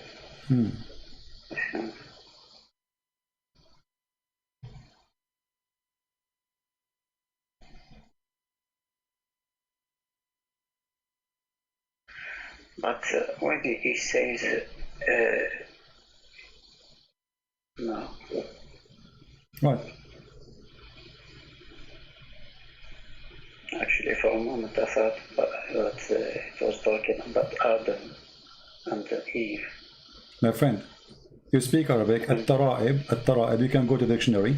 At-tara'ib is the bones, the upper side of the bones, the location of the necklace of the chest of the women. So, يخرج من بين الصلب والترائب. الصلب is the backbone of the man. At-tara'ib is a bones which is located in the upper side of the chest, specifically in the location where the neck meet with the bones of the chest. So according to your God, there's a gushing forth fluid, which is sexual fluid, and that what make the baby. فَلْيَنْظُرُ الْإِنسَانَ مِمَّا خُلِقَ خُلِقَ مِنْ مَاءٍ دَافِقٍ. It's a gushing forth. It's like this is the orgasm. So your God, he think that the orgasm is coming forth from the man backbone and from the woman upper side of her chest. How this is can be from God? And I can open for you now the interpretation. What interpretation you like? Do you like Ibn Kathir? What do you think about Ibn Kathir? Actually, I don't care about which interpretation. Oh, you don't like interpretation? Actually, I like to think about myself. Ah, you like your own interpretation. Okay, give me your interpretation. Here we go. Okay, actually, I'm looking. I'm thinking. It's good to think. Why not? I mean, thinking is a good thing.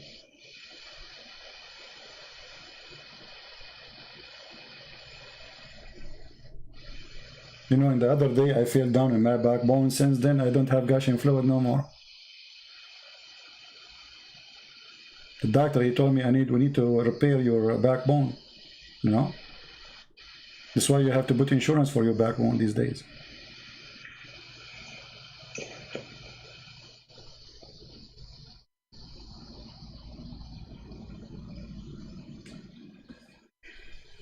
My grandfather, he hurt his backbone, you know, that's why he could not have kids, only 96.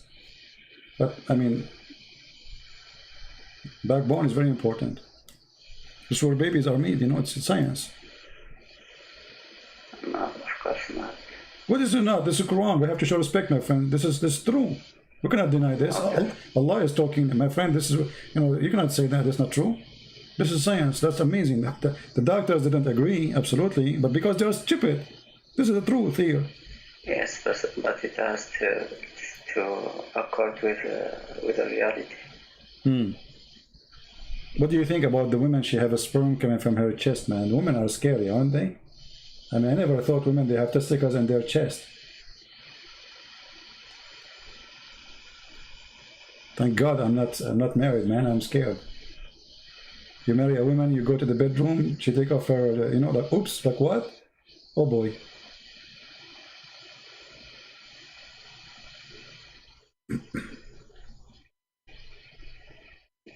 I hope you are single like me, you know, but don't do that because, you know, it's dangerous, as you see.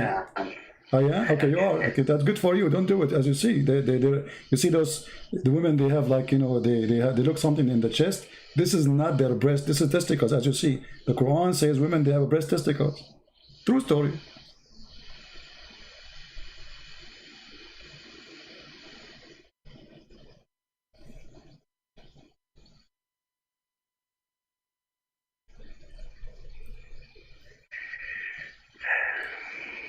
And you know what, just to help you, here we go. I will open Ibn Kathir. All right. This is a big scholar, according to Muslims. Yes, I know. Okay, so here it says, let us see. Let us read what Ibn Kathir is saying.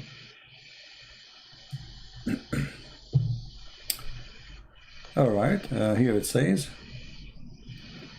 he created the from water gushing forth, meaning a sexual fluid that come bursting forth from the man and the women. The baby is coming from water bursting forth from the man and the woman.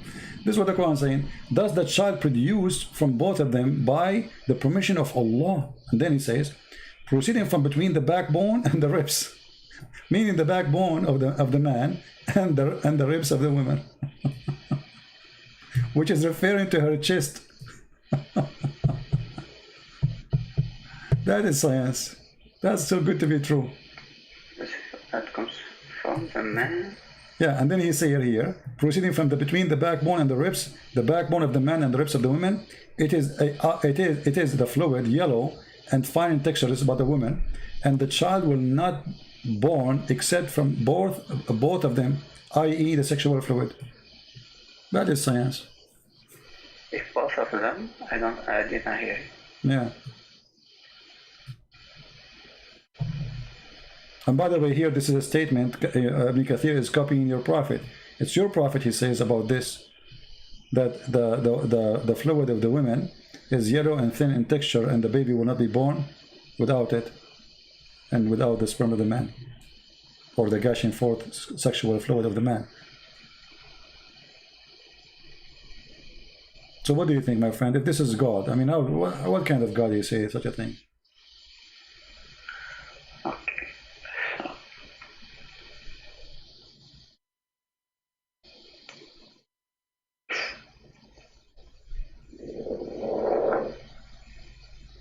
Are you okay? It can come from the ribs.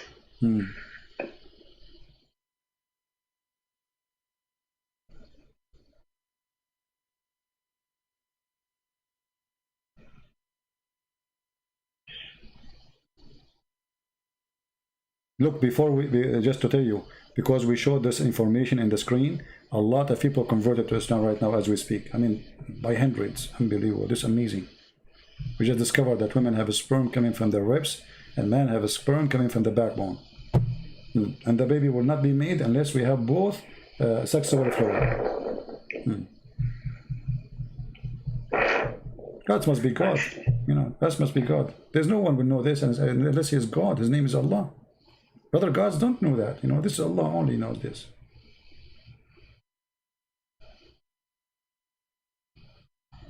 Yeah. So what we will do now? Be honest with me. Don't you think this is not right? Actually, I don't. If I found that in a hadith, or I don't know, I could have easily rejected it. Yeah, but this is Quran. That's the issue. That's the issue, exactly. So what we will do, you know, be honest with yourself. If it's in the hadith you reject it, so why don't reject the Quran too?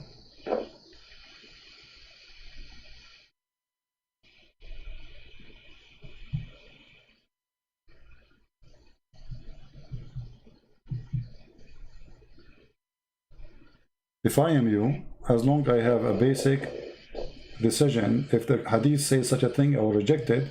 Well, the Quran is no better. That cannot be from God. As simple as that. Yeah, but you have to look it up deeply. My friend, we are looking deeply. Here we go. You are taking your time. I'm showing you Ibn Kathir too. You can see all the scholars. And we show you the Quran, and you speak Arabic. So you have no security. You see, if somebody don't speak Arabic, I can say, okay, he need maybe, you know, but you speak Arabic. You are an Arab. We are showing you the Quran, and we are showing you Ibn Kathir. What do you want? I'm not an Arab, but I speak Arab. No problem. You are an Arab. You speak. Where are you from? If you don't mind, what ethnic is yours? Kurdish? I can't say. No. Okay. I'm black, blonde. I'm a black, blonde African American from Japan. So what a big deal. All of us, we are brothers, my friend. God, he created Adam and Eve. All his children are family. Black, white, Arab. It doesn't matter, you know.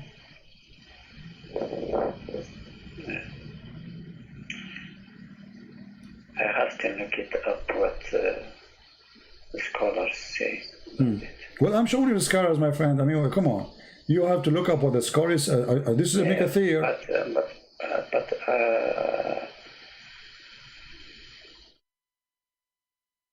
I have more trust about modern scholars than all the scholars.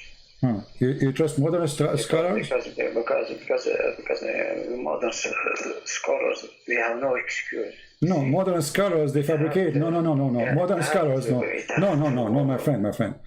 There's nothing that's called modern scholars first. Let me tell you why. Because in order to be a scholar, you have to learn from those scholars. When you go to school, I have a degree in Islamic law. So what they teach us when we study Sharia? They teach us this. They teach us this guy said. Why? Because those are the one we can learn from them. We don't learn from the teacher. The teacher who have a PhD, who is my teacher, he is not used as a reference because he is no one, even though he have a PhD. We have to use trustworthy scholars in the history of Islam. And by the way, Ibn Kathir is no one compared to the rest. There is way higher. So Ibn Abbas, etc. Yeah. Okay. We can go to At-Tabari. Okay. You wanted to go to At-Tabari? Yes, I just want to see what he says about that. At-Tabari is even, I mean, the Tabari always like, I advise you not to go to At-Tabari. in At-Tabari, you see all the, I mean, you see, the Muslims, they try to avoid always At-Tabari because At-Tabari, supposedly he filter a lot of the garbage exists in Islamic books, but he have still a lot exposing Islam there. That's why you see the Muslims, they try to say At-Tabari was a historian. He is not a scholar. But the fact he is the scholar of the scholars. So you mean that he is more logic? No, he's not. Tabari is just he's putting things most of the time as he heard, as he learned. As they are. Yeah. He's just reporting what they say, you know. So. Okay, so he is more trustworthy than the others. No problem. Okay, but you see, the problem is. You Muslims, you choose who is trustworthy, depending what he's saying. If I go right now to At-Tabari, do you accept? Do you accept At-Tabari? I'll accept it if my mind accepts it. See, here we go. So you Muslims, you pick up your cherries. You like, well, you choose what you like. You refuse what you like. No. Yeah, you just said, okay, this is At-Tabari, my friend. You speak Arabic, right? If he has my friend, what I shall call you? What I shall call you? Give me a name. What I shall call you? You don't need to give your name. I don't care. Call you what? Don't know, call me Ahmad? Lou. Huh? Call me Lou. Joe? Lou. Oh, Lou. Yes. Oh, la. Okay. Look at this. This is At-Tabari. This is your request. Remember, that's not my request. Can you read with me and translate?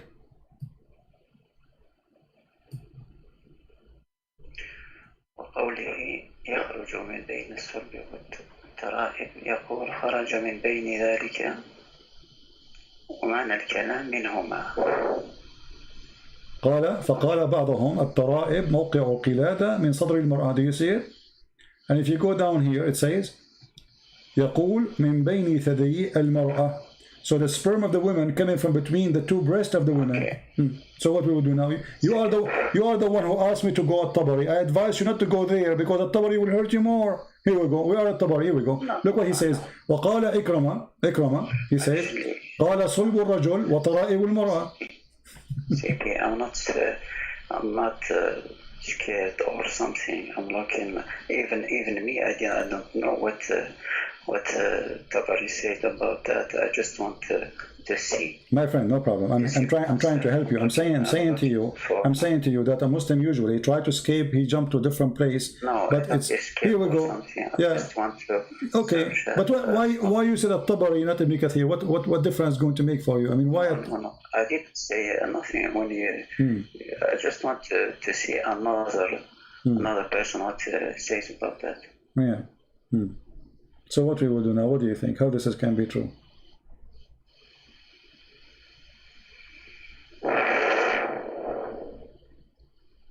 If I am you, I will leave Islam, and this is cannot be from God. You know, I don't wanna offend you. I don't wanna insult your God. His name is Allah, but obviously for me, this is not God. This is a fraud. And Muhammad is making things up, claiming that God told him this. He's trying to make up like a sajja, you know, the sajja, right? Which is a stupid way of talking.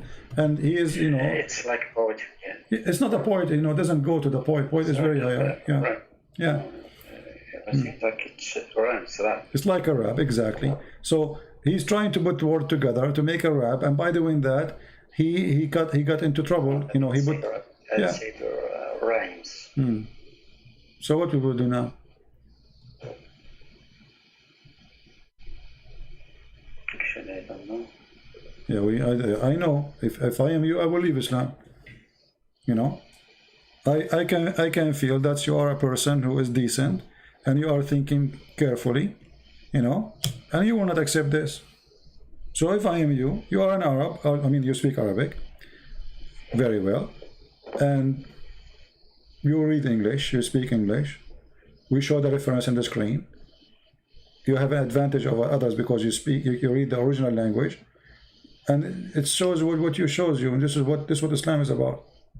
And now the new scholars, they try to cover this, but the Tara'ib is Tara'ib al-Mar'a, you know, it's what the new scholar says about it? There's nothing called new scholars. I mean, what they will say, what they can say, my friend. I mean, this is Quran. So a new scholar first does not exist. There's nothing is called a new scholar. Okay. Forget about the name scholar or something. I mean, my friend, when you read something, how you support it? You support it by two things: the language and the hadith, correct? Yes. Which means if Muhammad explained this, that means we take what Muhammad said because it's confirmed. If it doesn't confirm, this is a different story, right? But the hadith confirmed this. Let me show you this hadith. Okay. Let me hold on. Let me show you this. Okay.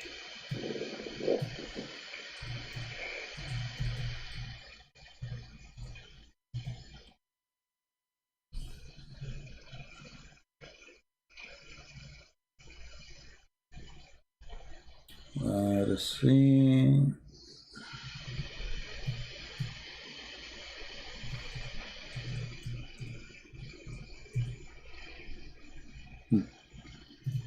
Do you see this hadith in front of you? It says Sahih. Very authentic. Read for us. I don't know, you want to show it in English or in Arabic? Doesn't matter really. Read for us, go ahead. I don't see it yet.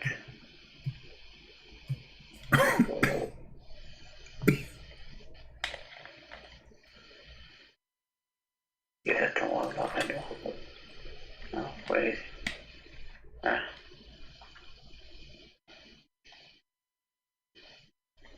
I can't see the beginning. Okay, in English. The man's water is thick and white, and the woman's water is thin and yellow, whichever of them comes first to join me. Resemble the parent. Whichever of them comes first. So Muhammad, he confirmed here that women have a water, men have a water, and without this water, without the water, the child will not exist, and it is a reason to resemble the parent, which means I can show you the hadith says adhkar, which means became a male. If the man have orgasm first, the baby will be a male. If the women have orgasm first, the baby will be a girl. So here, look what our prophet said. that women, she have a sperm which is white, which is, sorry, thin and yellow. And the man have a sperm which is thick and white. And whichever of them comes first, that child will resemble the parents. This is garbage, and you know that. It says that it depends on which one comes first.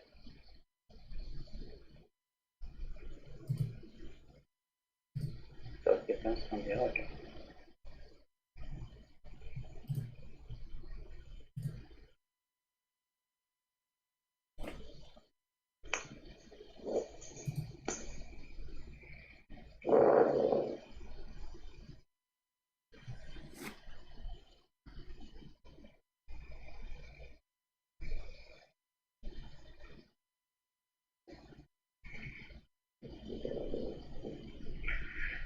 Okay.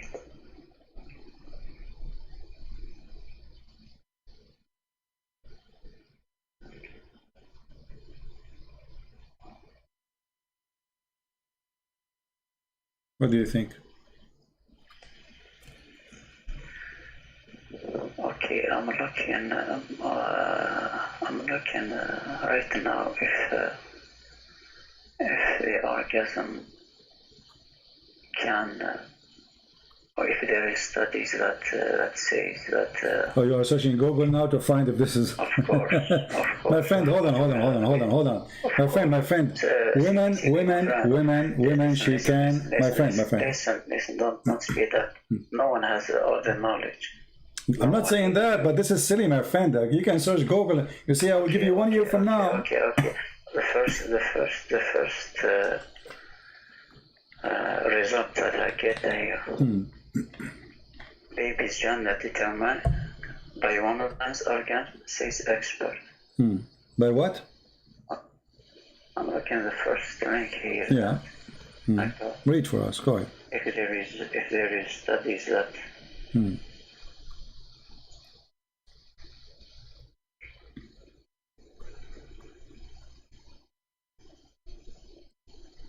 Everybody agree that the gender decide by the type of the semen which is fertilizing the egg. So if it's a male, it's going to be a male. It's a female, it's going to be a female. What your prophet saying, this is gushing forth fluid coming out of the private part, this is absolutely false. And he is making it so clear. He called the women water thin and yellow. Okay, my friend. So I'm looking if there are studies that confirm that or deny that. Okay, the first link that I got here, it says baby's gender is determined but woman's orgasm, says expert. And it says, she said that the orgasm a woman experienced, no, not here. Sorry. Alright. Okay, it says other than that, orgasm experienced but by woman during her intercourse with their partner can determine the gender of the baby. Okay, so is it the science saying that the one who comes first will determine the gender? So your prophet, my friend, my prophet, listen. Your prophet made it clear. No, listen. You know, a science, there's tons of pages, there's doctors, they are listening, people will laugh at us if we say something stupid.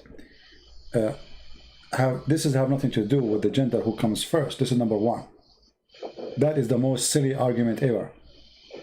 Actually, most of women in the Middle East, they never come even, because the women are circumcised in the Middle East, which means they will never have orgasm. They don't even feel anything. So what your prophet is talking about is silly and stupid. Who comes first will make the baby look like the father or the mother. Secondly, he described the reason for the creation of the baby is the yellow water which is appearing in the women's private part. This is something come out. It's gushing forth. You know that. Yeah. You know what? What but? Even. What even? even me, I don't believe that. I don't believe Okay, that. I want you to read this hadith for me, because this hadith will help you more. What do you think if we read this one? As an example. Which hadith? Here we go. I want you to read for me. Salama told how Salim said, Messenger of Allah. I don't see. Allah is not ashamed of the truth. It's going to come to you. Is any washing necessarily for a woman when she has a sexual dream? He replied, yes. When she sees signs of liquid, she wash what? Wash her private part, correct? We agree? You cannot wash your womb. When she sees signs of liquid, yes. Okay, so she's talking about washing her private part. This woman, she got horny at night and she did something to herself. So now she's asking the Prophet of Allah, because the Prophet of Allah is sexual consultant in Mecca. For women, is it necessarily for a woman to wash if she has a sexual dream? He said yes. When she sees a sign of a liquid, Salama, the wife of your Prophet, said, covered her face, she's shy, and she said, does that a woman have a sexual dream? You know, actually, this is not what it said. This is not really. It says وَتَحْتَلِمُ الْمَرْأَةِ, which means she have orgasm. The translator is a stupid. تحتلم, you know what تحتلم, right? You know what ihtilam? Ihtilam is orgasm. So yes. Yeah. Yes. So the translation is false. Not sexual dream. She have orgasm. So imagine the wife of your Prophet, she never have orgasm. She's asking Muhammad, do women have orgasm? Do women even come? That's me, Muhammad, he never made her come. He replied, of course she does. In what way does her child resemble her? So why the child will resemble the woman then? Because she have orgasm. That's what your Prophet is saying.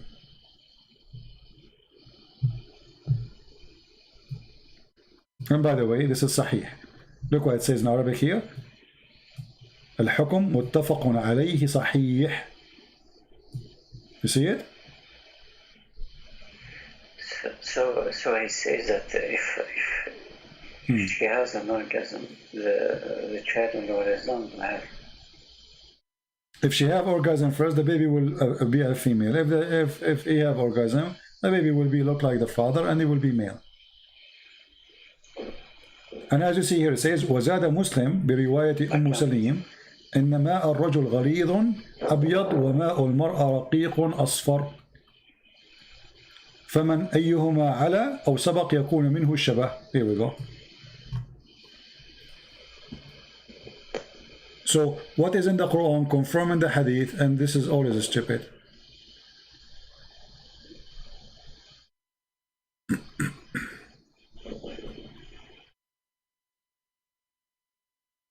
And it is sahih, it is accurate. So what we will do now, my friend?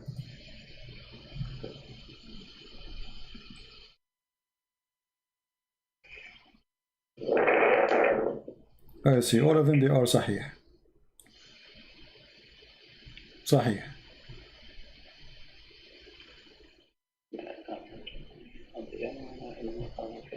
And here, just to make it clear, because some Muslims, they will say, oh, this is about the look, it's not about male and female. No, look at this. Here we go.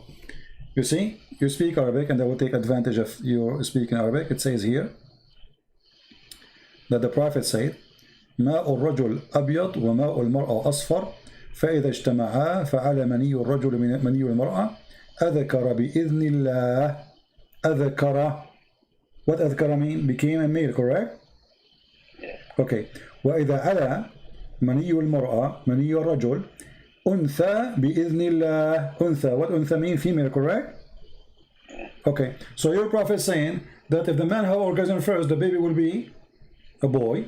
If the women have orgasm first, the baby will be a girl. And he described them that the women liquid, which is shown in her private part, that is a gushing forth liquid that will make the baby. And this is always a garbage, because women, the liquid she have in her private part have nothing to do with having a child. That's absolutely false.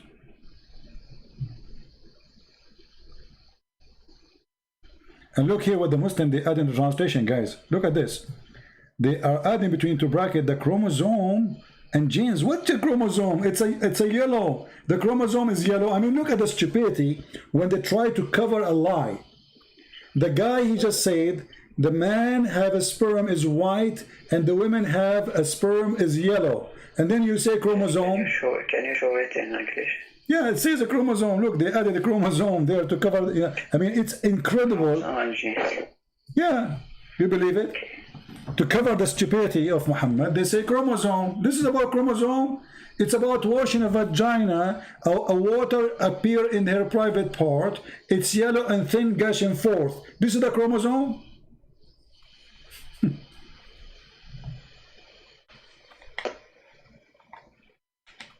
To cover the stupidity, they add words which is not there. This is out. Yes, this is out.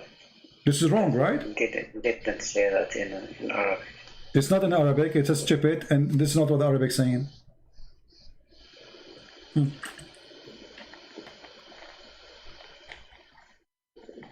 And just to show you how stupid it is, it says here, created by Allah decree. How you say if he come first, the baby will be a boy, and then he created by Allah decree? Look. And the substance contributed by the male and female child is formed by the decree of Allah. How decree by Allah? But the man, he decide, or the women, whoever have orgasm first. You know, I will tell you a secret, but don't tell anyone. You know, I don't look good. You know, I look really bad. So if I get married, God forbid, I will never have orgasm first, because I don't want my children to look like me. Because I learned from the Prophet now that the one who comes first, the child will look like him or like her. So I will make it clear always. I will make agreement with my future wife. You come always. I will never come. You know, I don't, because I don't want my kid. My son will shoot me if he look like me. You know, from the first day, he go to the mirror like, what you did to me? He will grab one of my guns and shoot me. And it's not fair. I mean, it's not my fault.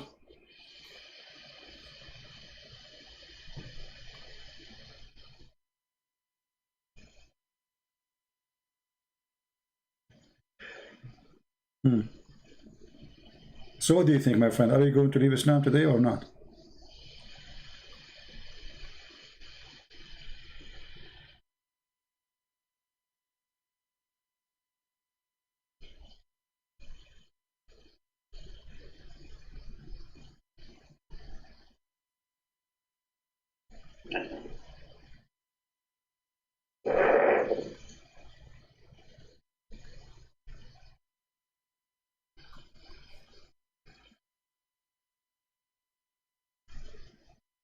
What do you mean you don't know? You know, you are a smart person. You don't fit there. Do you really belong to this, you know, with my respect to you, my friend, do you belong to this garbage?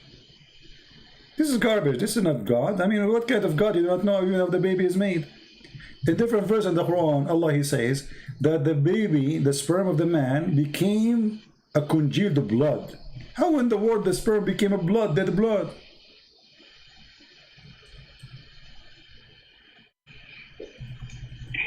What do you think? According to the Quran, the first stage is sperm, and then خلق الإنسان من علق.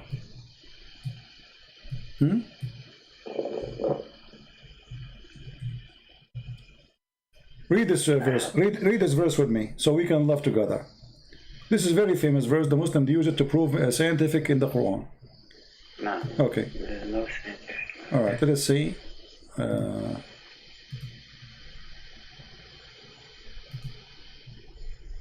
You can read in Arabic. ثم خلقنا النطفة علقة فخلقنا العلقة مضغة. Look at this. Then we made the sperm into a clot of a congealed blood. How the sperm became a congealed blood? So the first stage, according to the God of Islam, the sperm itself will become a congealed blood, and that will make a baby. Where is the woman thing? And look, here the Muslim, they add, then of that clot we made a fetus. Fetus doesn't say that, you know? It says lump. Congealed blood. Yeah. So how the sperm became a dead blood? Since when did the blood is going to grow? It's dead actually. The second you say congealed, Actually, yeah. it's not only blood. No, it's blood. العلقة الدم الجامد. علقة my friend. I can show you right now from the dictionary. ثم خلقنا النطفة علقة فخلقنا العلقة مضغة فخلقنا المضغة عظاما فكسونا العظام لحما. That is the most stupid thing ever.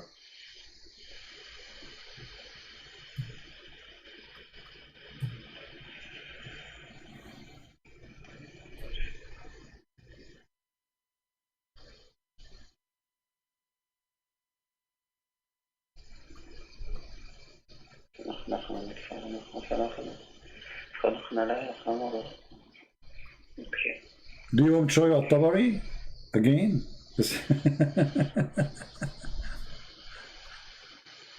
No.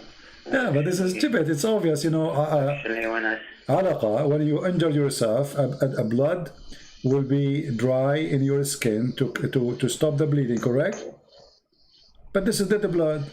yes. That never grow, you know. And after some time, when the skin is healed, that blood will be dry, will go out, you know. We can't take it from your skin. What kind of God? You do not know how the baby is made.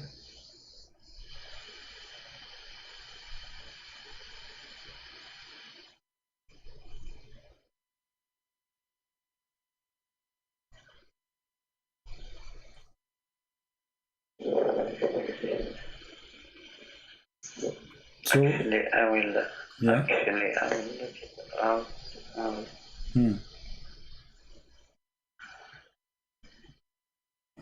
I will look at him, but because I'm not good in English, I'll look at him first.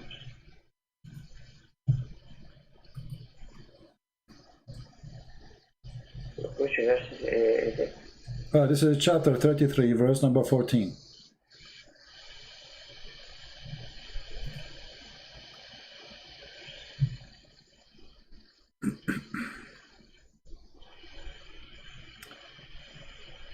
And this is, here we go, I will show you dictionary. This is the dictionary.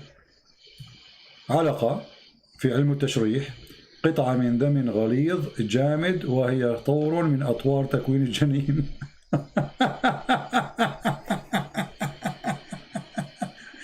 And he continue after that, and this is mentioned in the chapter in the Quran, etc., etc. Okay, how this can be true? It says here, this is dictionary. This is our Arabic dictionary. It says قطعة من دم غليظ جامد, a piece of thick blood, and it is جامد, solid. Does it say جامد? Yes. Okay, so jamid is solid. This is dead blood. I mean, how in the world the dead blood? It's a solid blood. No, jamid doesn't mean dead. It's dead. This is why it's jamid, my friend. Jamid means it's.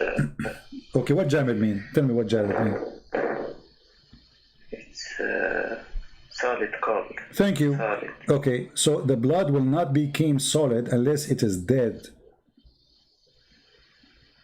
As simple as that. This is why people, they die because of heart attack when a piece of blood block their like the drain blood into the heart. But here it's before it even starts running. Yeah, but here it says the sperm became a dead blood. But how the sperm became a dead blood? Okay, how the sperm became a solid blood? Forget about dead. But you can go right now and search for congealed blood. You will find congealed blood is dead blood. Congealed blood is the dead. When you cut yourself, if you have a cut in your hand or foot, whatever, a blood will come out. Will make, you know, if you cover it for some time, the bleeding will stop, and then a blood spot will cover all over the injury, and will make like let us say a batch for your skin until it's recovered. Yes. Yeah, yes. this is dead blood. It's not even blood. It's dead. But because you are already a man, and here it talks before. No. You see, it doesn't matter. We are talking about the blood. Doesn't matter if it before or after. This is a blood. When you say a blood, the blood is having one nature. It's a blood. The baby, the fetus. Doesn't matter. It's a blood. Is it a blood? Is it, my friend? Is it a blood or is it a blood or not? It's blood. Okay, blood doesn't matter if it's a baby or adult. It's a blood. Yes, but because before the blood starts running, how is it? This is not the question. How in the world the sperm itself became a blood, and then all of you became a blood, and then from the blood you have a heart, and you have. This is what science says. Why you don't search right now in Google and find if there is any my friend? Everything. Can you find me only one scientific book saying that the sperm will become a blood? The first stage is a semen, and then the semen will become blood. Can you show me that? One scientist in the world says that. But everything in human body comes from the sperm and. No, that's not true. That's not true. No. You see, the semen, when it goes to the woman, it fertilizes and delivers the DNA of the man. Okay, yes. It's a DNA. There's no blood. Then we have the egg of the woman. Yes. And the egg of the woman will start splitting and organizing organs by time. So what the Quran is speaking about, first of all, here we notice that the women egg does not exist in the Quran. We have a water which is thin and yellow, and the woman, she have to wash her private part when she see it. Remember, right? This is the gushing forth fluid coming from the ribs, and now we have the sperm of the man, which is coming from the backbone, according to the Quran, became a conjugal blood. How do you say boira in English? How you say boy in English? You just said. You just did. No, boira. Buwaida, egg. Yes. Egg. It's an egg. It's an egg. You see here we say it. Look what they say. Then we made the sperm into a clot of a congealed blood. So what is the transformation start from what? From a sperm into a blood. There's no other thing. And then we made the clot, the congealed blood, into a clot. And then we made the clot into a lump. And then we made out of the lump bones and clothed the bones with the flesh. So from the beginning to the end, we have only sperm, then blood, then a clot, then lump, and then from the lump we made bones. And then we close the bones. So according to the Quran, the sperm became bones. The sperm became blood.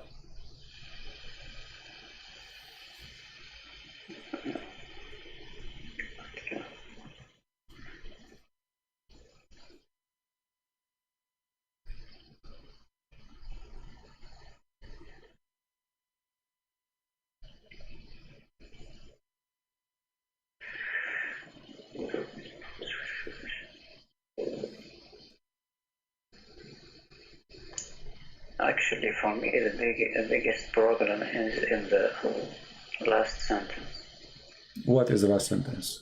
We close the bones? Yes, with flesh.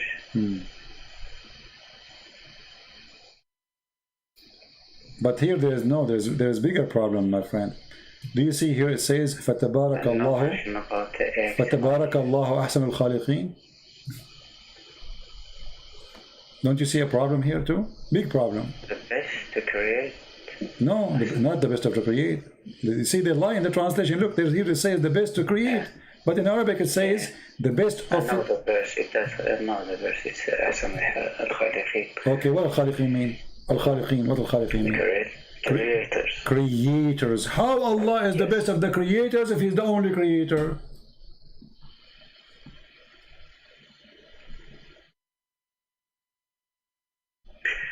Actually, I have something about that, the last verse. I've heard something about this verse. Yeah, this is a guy. He is the one. Abdullah. It's not him. Yeah, Abdullah ibn Sarah. Yes, Abdullah ibn Sarah is the one who made this verse. Muhammad he added the Quran. He said to him, put it there, put it there. But I'm the one who said that. He said, Allahu awha ilay kama awha ilayk. And here you notice, if you change the translator, look how the Muslims, you know, I'm not talking about you as a Muslim, I'm talking about those who translate. They fabricate the translation to cover a problem. Look, from the creators, they make it to create. But we change the translator here. Look what happened. The best of the creators. How the Muslims, they keep saying we are worshipping the Tawheed and the only God. And now we see that he is the best of the creators. You see, listen. If I say to you, I am the best student in my classroom, and then later you find that I was the only student in that classroom, don't you think I was lying to you, misleading you?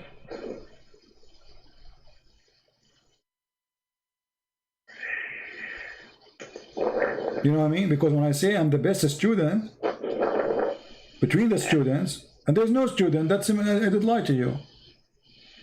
So here Allah, if he is saying that such a statement, he admitted that there is a creators, and he's not the only one, is God.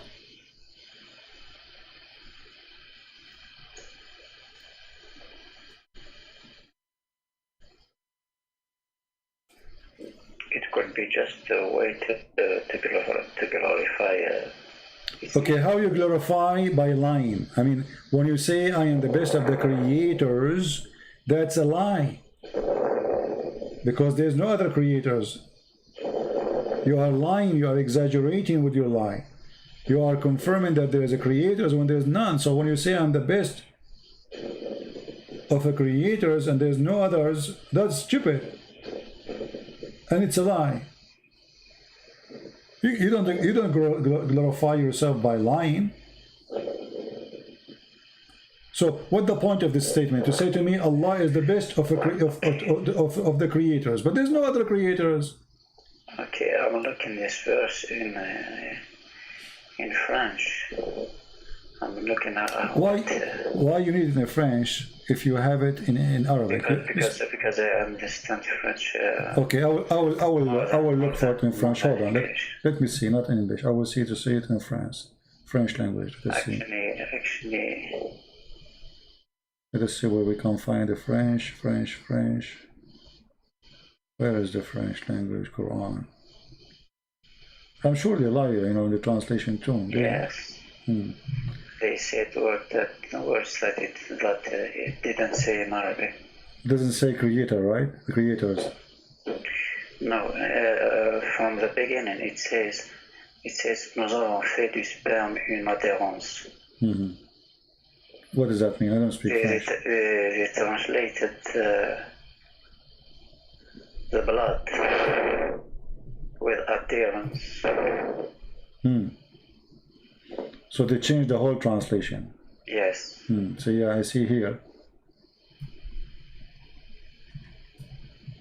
As usual, I'm not surprised. I mean, everything, they try to cover the stupidity of the Quran by fabricating. So now anyone who will speak French, this is why I need to finish my Quran translation, and then later we will ask people to translate to their own language my translation, so people, they can get an honest, clear translation.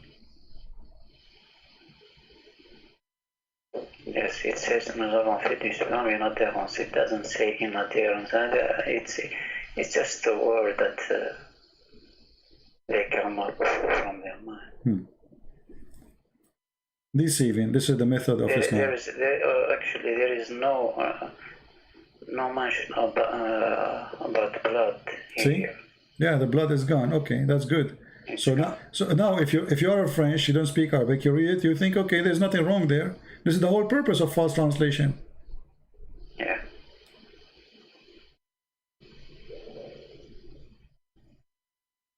So what do you think, my friend? After all of this, isn't it time for you to leave this cult?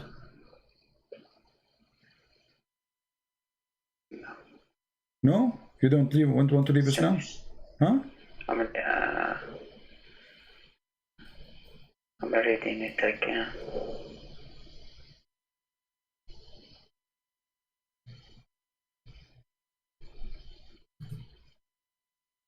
It is C in Indonesian language what they are saying.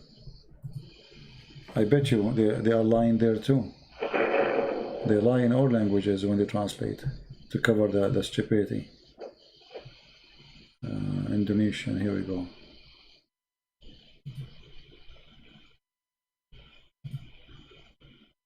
Okay, in Indonesian it says... Okay, I think I was wrong here. Huh?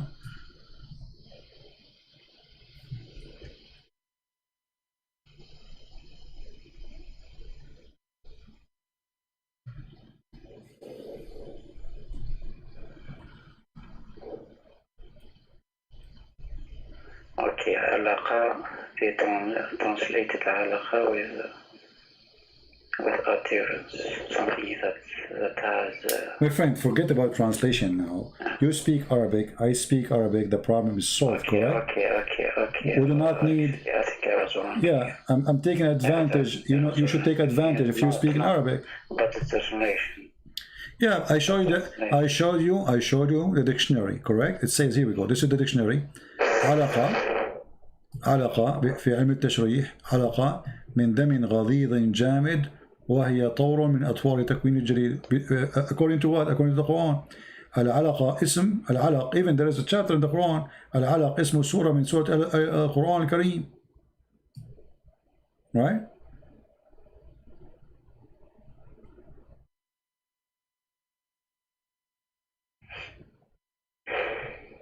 So we have the dictionary. You speak Arabic. Yeah, so what we will do? I mean, it's not only one place. I mean, every single word we read in those verses are wrong. Until now, since you call me, until now, if there is something accurate, nothing. Not a single one. It's a joke. And yet they say to us, this is the book of God.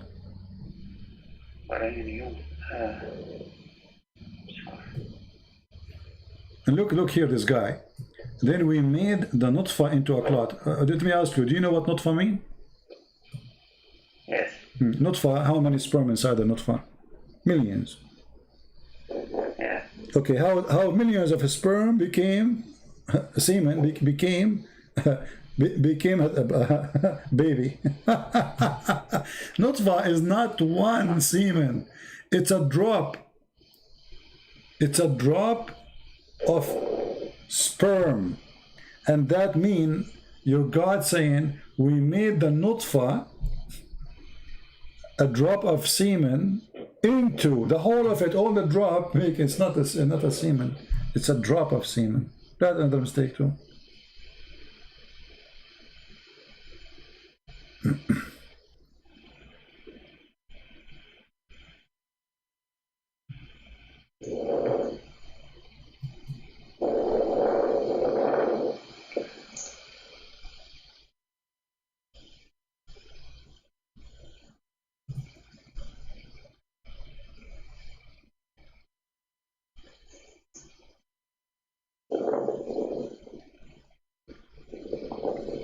So what do you think?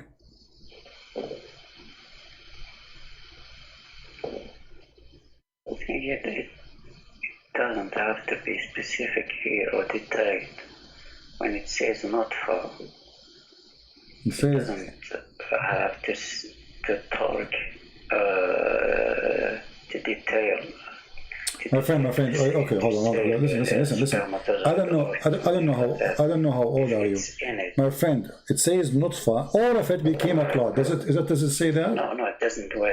No, it make it clear. Listen. Then we made the nutfa. What he made? He made the nutfa. He did not make a semen. He made the nutfa, and the nutfa is a drop. A drop. It's not one individual semen.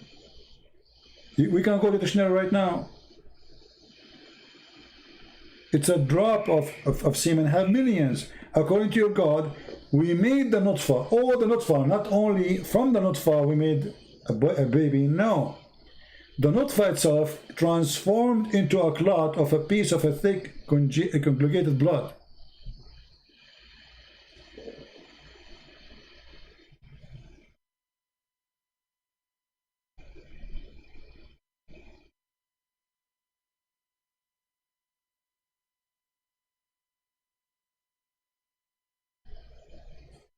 I mean, the more you read deeper, the more you find every single word is stupid there.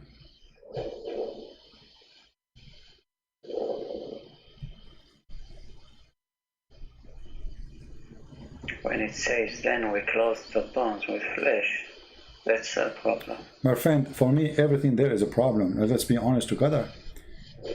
Everything is a problem. Only here is a problem? No. This is here. The nutfa became a blood. That's stupid. Then we made the blood into a clot. That is more stupid. And then we made the clot into a lump. That is make it more horrible.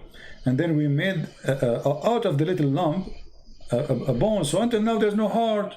There's no nothing. This is almost the last stage of the baby creation. And what we have a bones.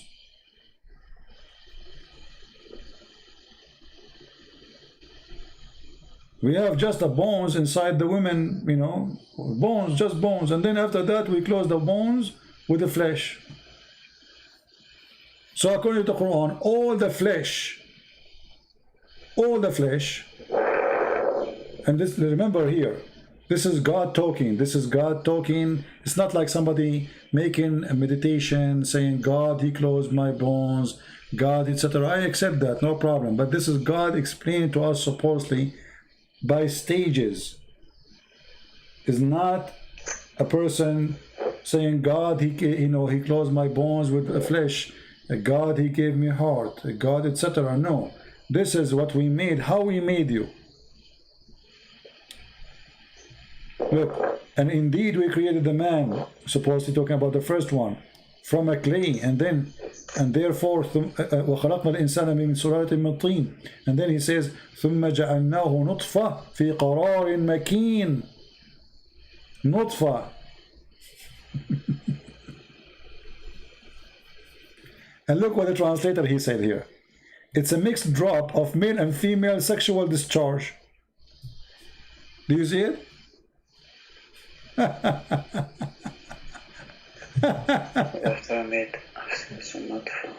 Let me see this translation of who. Hold on.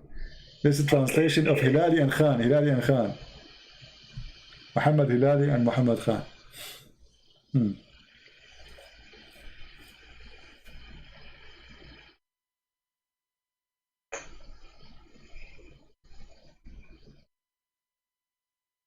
So, you know, if all of this did not make you leave Islam, it means that there's something wrong with you, with my respect to you. You're trying just to make it impossible to leave. You don't want to leave because there's something else. I don't understand. But there's no way, after all what you saw, you are not seeing the truth. It's impossible.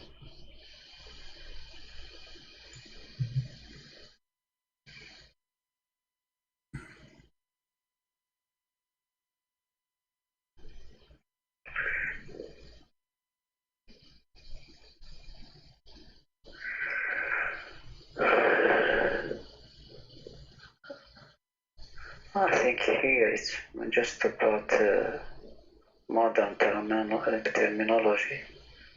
This is modern. This is modern for you. Yes. This is sound modern for you. No. Nutfa. When you say nutfa, it's a drop of liquid. Nutfa is a drop of liquid. When you speak about nutfa, when you come to the man, you are talking about a sperm. So it's a drop of liquid. Have, according to science, a drop of sperm is millions of sperm. Okay, I don't want to say something that I don't know, so I have to look it up in detail. Well, we did. All right, my friend, I'm not going to force you to leave Islam if you don't want to, but I believe in your heart you know that this is garbage. True or not? In your heart you know this is wrong. If it's really how I understand it right now, there is a problem, yes. Okay, so why? I mean, the problem exists, and how you can solve it? You stay following such a you know, such a. I have to confirm that. I have to confirm We confirm that. We confirm, my friend. So I am with you. I am with you for how long now? More than an hour. Did I confirm everything I show you or not? And now you can go to any like you can go right now, search embryo stages. Embryo stages. You will find that none of the stages of the embryo is what he's talking about. Okay. Is there any other thing, not scientific thing? I mean, something. How to say that in English?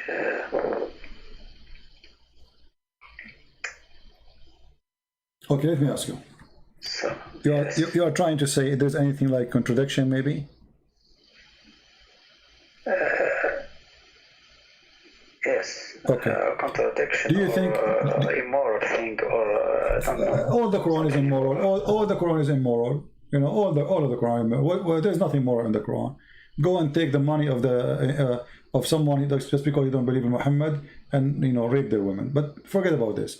Do you think God, he remember which one he created first, or he don't remember? He does. Okay. If we go, I want to show you something here, and you speak Arabic very well, which is very nice. Will help me a lot.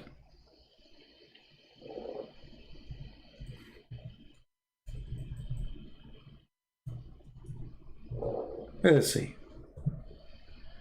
Chapter 2, verse number 29. Can you tell me what the verse is saying? I will show it to you in Arabic first. هو الذي خلق لكم ما في الأرض جميعا ثم استوى إلى السماء فسواهن سبع سماوات وهو بكل شيء عليم. Okay. What he created in the earth, everything, right? I don't see in the screen. هو الذي. Can you put it in Arabic? Yeah, it's in Arabic. هو الذي خلق لكم من الأرض جميعا ثم استوى إلى السماء. سواهن سبع سماوات وهو بكل شيء عليم. Okay, based on this verse, which one Allah created first? خلق لك. Is to create the earth. First, right? Yes. Okay, so this is chapter 2, verse number 29. Remember. Okay, we will go to different chapter. All right. No, actually, it says, okay, let's see it before. No, make it clear. What it says. It says here, هو الذي خلق لكم ما في الأرض جميعا. كل ما في الأرض, everything that right is on earth. Okay, is created. Then he went to the sky and he made them seven sky. Correct? Yes. Okay, so let us say finishing the sky was done after finishing all the earth. Correct? All that is on earth, ما في الأرض. جميعا. When it says ما في الأرض, it means all that is on earth. All right, exactly. جميعا, which means there's nothing left. Animals, create everything. Okay, and then okay, and then he went to the sky and he made them seven skies. So making seven sky happen after creating everything in the earth. Correct? Yes. Okay, so this is confirmed. Let us go to the front verse. Okay.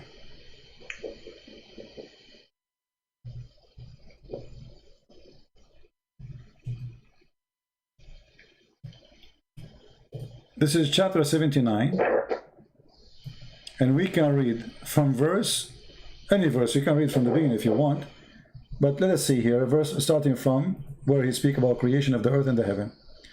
In verse number 27, he says, "Are you more difficult? أنتم أشد خلقا أم السماء بناها رفع سمكها فسواها وأغطش ليلها وأخرج ضحاها والأرض بعد ذلك دحاها." English. Are you difficult to create, or heaven? He constructed, he raised its masses and proportion, and then he dimmed its night, and he brought its day, which means he created the sun and the day, etc. So this is the first, and after that, he created the earth. No, it says والأرض بعد ذلك دحاها. دحاها. Okay. It says the earth after that is spread. Okay. Okay. Let's go. Let's stop here. Let's stop here. Yeah. In verse number 2, you remember, you are the one who agree with me that Allah, He finished first everything in the earth, and He went to heaven and He made it 7, correct? Yeah. Okay, here is saying the opposite. He finished everything in the sky. He made day and night light, and then after that He go back to work in the earth, and after that He spread the earth. He made it flat. Actually, the earth, the word ha meaning flat. And then from it, He produced water and pasture. This is after. And then He placed mountains. And the mountain. Okay, so how this is? What kind of God? You didn't remember which one first. In one chapter, He says that first He made everything in earth, and then He went to the heaven, and He made them 7 heaven. And this is chapter 2, verse number 29. And then in the other chapter, He says, which one is difficult? Okay. Making the heaven and construct it. He raised it above, and He gave it proportion, and then He gave it the light, which means the sun, and etc. And then after that, He made the earth flat. And now He continued. What after He made the earth flat? Then He made the water coming out, and then He put the mountains. So the last thing was done. It was the earth. Very simple. Can you go down a little? No problem. We go as much you want, but the rest is not really. Have nothing to do. After that, He speak about the judgment day, etc. A source of enjoyment for you and for your animals. So when he says a source of enjoyment for you and for your animals, so he is assuming that animals were already created.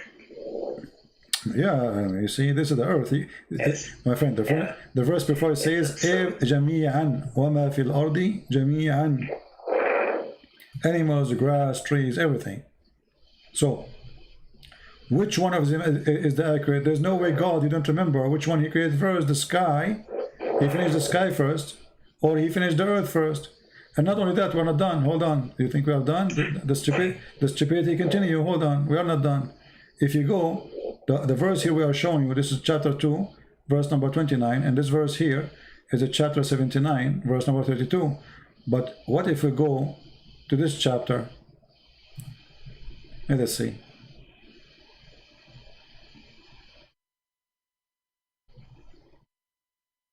And then people will start laughing. And you will start laughing too. Read with me. This is chapter 41. Do you reject the one who created the earth in 2 days? And you attribute equal to Him? And then He continue. He placed stabilized mountain. By the way, it doesn't say stabilized mountain. It says, in translation is funny. He placed mountains in the top of it. This translation is horrible. Let's see different stupid translation.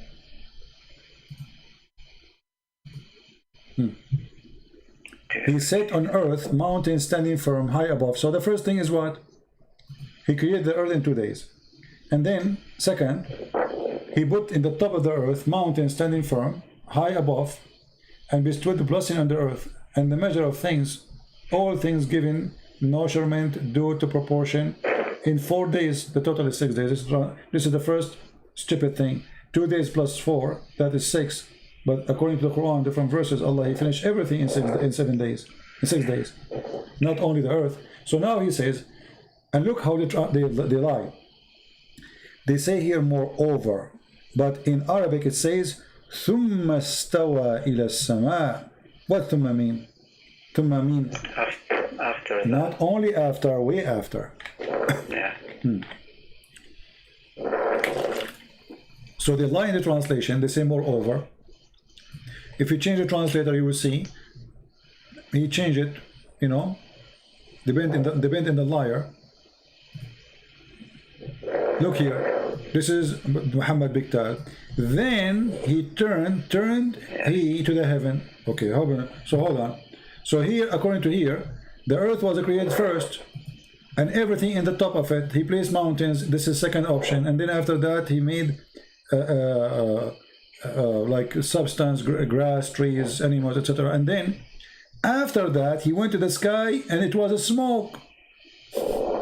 And after that, he made the heaven, 7 heaven in 2 days. So 2 days to make the heaven, 4 days to make the earth and substance, mountains and substance, and 2 days to create the earth. This is total of 8 days. This is contradiction number one. Secondly, now, based on this chapter, Allah, he finished the earth first in 2 days, everything on top of the earth in 4 days, and then after that, he went to the heaven, and it was a smoke, which means was nothing, empty. And then he told the earth and the heaven to obey him willingly, or to come to him. And then after that, he ordered the 7 heavens. So the last thing in this chapter, Allah, he created made the 7 heaven, and then after that, he made lamps. You see it? So according to this chapter, the last thing Allah he did, supposedly, Allah created the stars, including the sun. Yeah. Okay. In this chapter here, chapter 41, this is not what happened. It's the opposite. Read carefully. Are you more difficult to create or the heaven he constructed? He raised masses of proportion on it, and he dimmed the night and brought the day. So it was stage number 3 in the sky, and then after that he worked in the earth. I mean, how clear we can make it? More than this. Have you ever heard of a God? You don't remember which one he created first? In one chapter he says he created the roof before the walls and the floor. The other chapter he says I created the roof before the walls and the floor.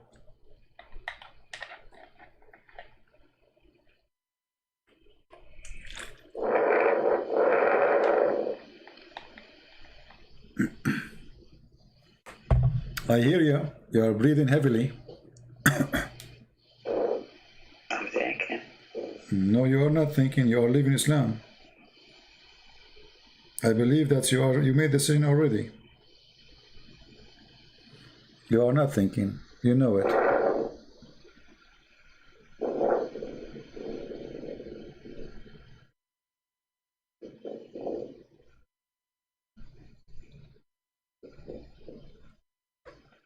I will be sincere with you here. Yeah. What I see.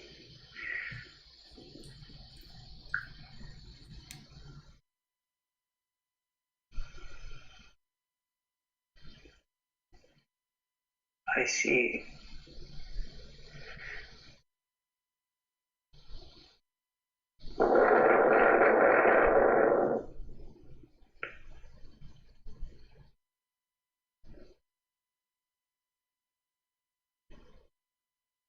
someone who doesn't remember. Exactly. Do you know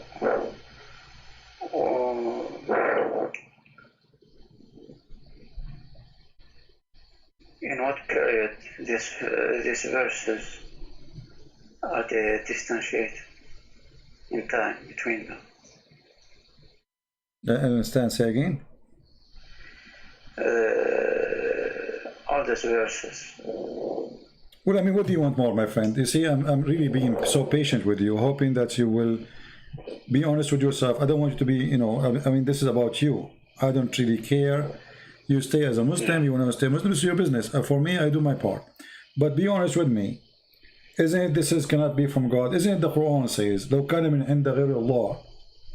You know, you found a lot of differentiation in it. So even the Quran says, if this is not from Allah, you will find a lot of contradictions. The sound is gone.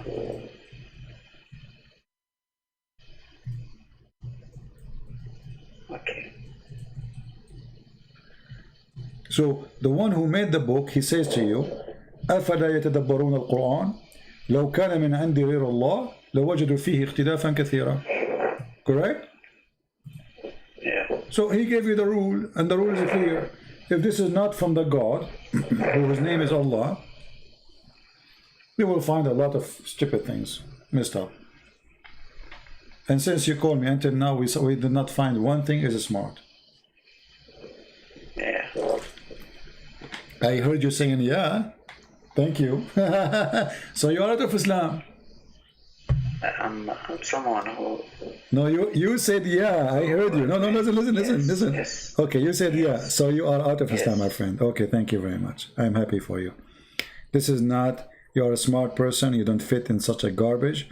And this is an insult to you. I'm someone who has to admit when something doesn't fit with my mind. Exactly. And that's why I'm being patient with you. You There's see, many when I find somebody, that are not logic. Yeah. I have patience with you because I notice that you are decent and you are not here to play games and deny even what is so clear. So I'm with you. I'm listening. It's not easy to leave a religion. You grow up in it. This is what your parents taught you, that this is from God, etc. It's not easy, and I respect your decency. And I know that like now you are. I know what's happening to you, but at the end of the day, I mean, it's not a religion which we should follow. We should follow the truth. It doesn't matter what it is. The truth, That's my guideline.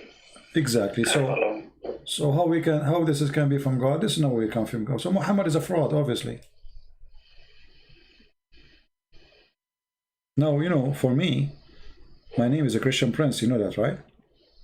Yeah. And a Christian Prince means that a Christian is going to invite you to accept the Messiah as your Savior. What do you think?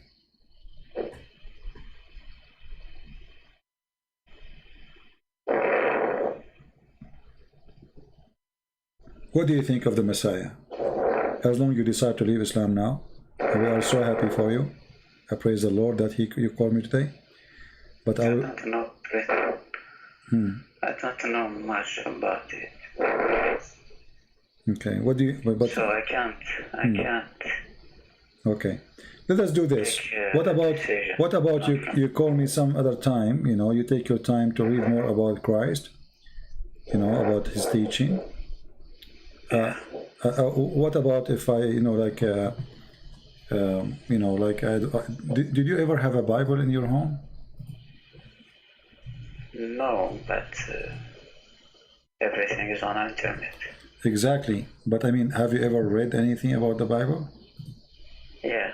Okay. Not a lot, but I have some basic knowledge. All right. Well, I'm not going to tell you where you start, but you can go and start reading from any of the 4 Gospels, which is written by 4 of our church leader about what Christ he did, what Christ he said, and you will notice, my friend, how amazing. God is not about making poetry or making a rap, which is silly, as you see in Arabic. God is about being God, which means being almighty. And almighty, number one thing to be almighty is to forgive those who hurt you. That is almighty. Jesus on the cross, when people they were crucifying him, says, "Forgive them, Father, they do not know what they are doing." That is almighty. Almighty love, almighty wisdom. And look what the Messiah he did. Christians today are way more than 3 billion. And now, if the Messiah did not say, "Forgive them, Father, they do not know what they're doing," some who call themselves a Christian, they might go after the Jews to kill them, which is wrong. But the Messiah, he did say, "Forgive them, Father." So even when he is in the cross, he is thinking of you and me. What will happen to us after? That is God. You see, when the Muslim they come to us with the Quran, scientific miracle, and then we study, we find that all of it is rubbish and stupid. We find that the Quran is an empty book. There's nothing there, nothing real. It's just a collection of stupid stories, like Al-Khadr, the guy who drank from the fountain of youth, and because of that he never died. Do you know that Al-Khadr, he was in the funeral of Noah? He was in the funeral of Abraham. He was the funeral of Muhammad. You know why they call him Al-Khadr, right? It means green. Yeah, green. But do you know why they call him Al-Khadr? I don't know. This guy, he drank from a fountain, which this fountain, whoever drank from it, he will come back to life. In Arabic, we call it Ma'ul Hayat. You heard of this before? Okay, the water of life. So he drank from a fountain, it's called the fountain of life.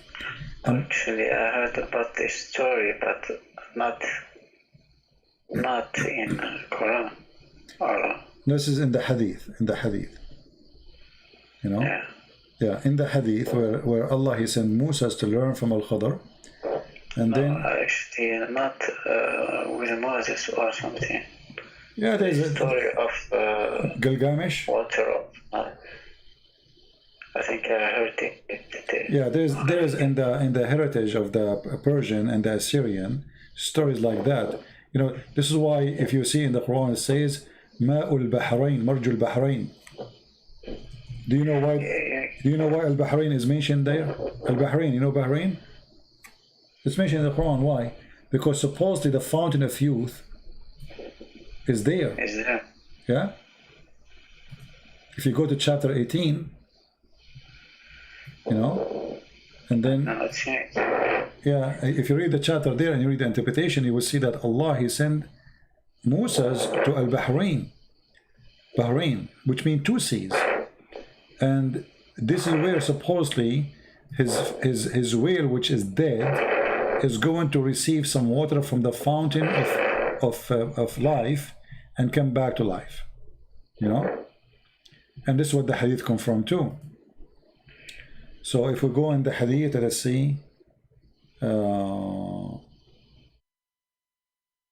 The story of Moses. Here we go.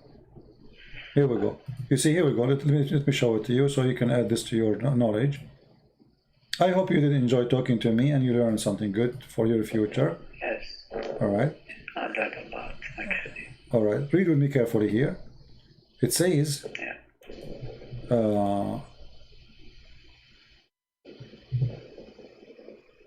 قال سفيان في حديث etc. قال etc. في أصل الصخرة عين يقال لها ماء الحياة. Do you see it? Yeah. لا يصيب من مائها شيء إلا came back to life. فأصاب الحوت من ماء تلك العين. قال فتحرك وانسل من المكتل فدخل البحر فلما استيقظ موسى etc. So what they are saying here, that there is a fountain of water. It's called the fountain of life. Whoever get in touch with this fountain or spring, he come back to life. Read carefully. The spring of water, at the rock there was a water spring called Al-Hayat, the life. And none come in touch with its water but become alive. And this is where Al-Khadr himself is Al-Khadr, because he drink from that water, so he never die. This is Islam. This is religion. What a story. Anyway, my friend. Seems like a legend, yeah. It is a legend. This is the legend exists for the Persian and for the Assyrian in north of Iraq. You know, this is very well known. I have one final question. Sure, go ahead. You mentioned Gilgamesh at one time. Yeah, in Gilgamesh story, looking for the life. Yeah. Yeah. Yeah. Are you from the people? Are you from the people of Gilgamesh? No. Oh, I have a question about. All right. About Noah's story. All right.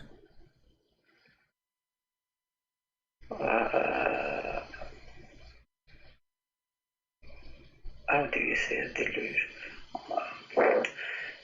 This story, I heard it in the how do you say that? I'm sorry, my English is very bad. No problem. Okay. Forget about it. All right, no problem. All right, my friend. I'm so glad that you called me, and we have a good time together. Feel free to call me again if anytime you wish. I'm happy to talk to you, and I hope soon you will learn more about the gospel, and you will accept the Lord, the Messiah, as your Savior. And let me tell you, I don't want you to be a person to accept Christ because of fear. I want you to accept Him because of love. But life is very short. Yesterday I was a kid, today I am not. And the same for you. Time goes so fast. And the Bible teaches us that there's God, there's heaven, there's hell. And by making a decision, we choose where to go. Now you left Islam, I have my duty to invite you to be saved by the Messiah. I want you to be saved. I want you to be in the right place. So I invite you. I cannot push you. I cannot tell you what to do. You are a man. You are smart, intelligent, and very polite. I'm very happy to talk to you. But I hope you will start reading the gospel, and you call me back if you have any questions, and I will be happy to help you. For sure, not today. I mean, take your time. You will not be able to read the Bible in 2 days, or you have to take your time. We want, in Christianity, we want believers who knows, not people say Shahada. We don't care for Shahada. We want a real believer. Not repeat after me. I don't want that.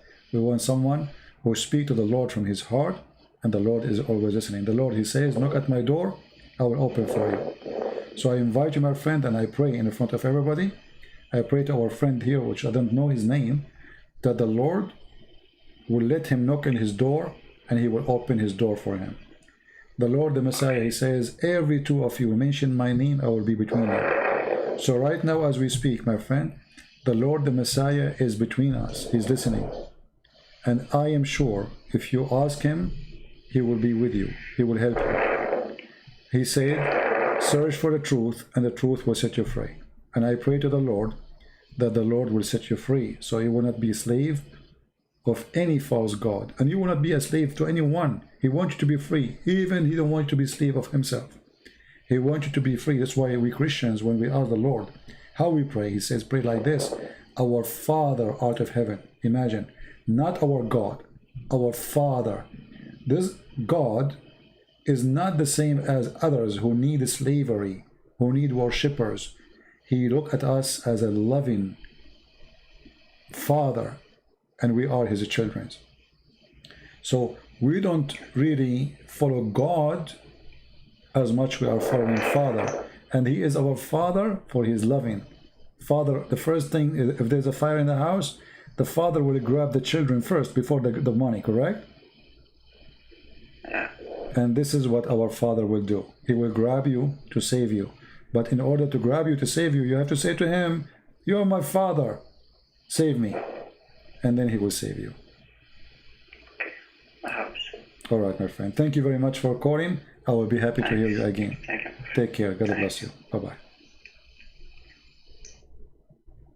All right.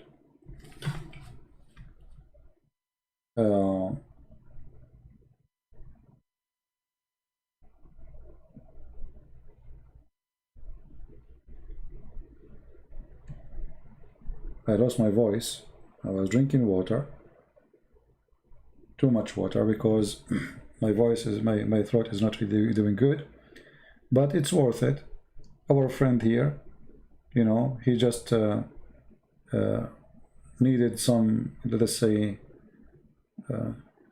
some help, and we are here to provide the help for him and anyone else. It's very important when you speak to somebody to speak with decency, and if you are not a person who is willing to speak to me with decency too, there's no point of me and you talking, because what, are we playing games of you lie to me, I lie to you? This is what usually I notice when I speak to Muslims.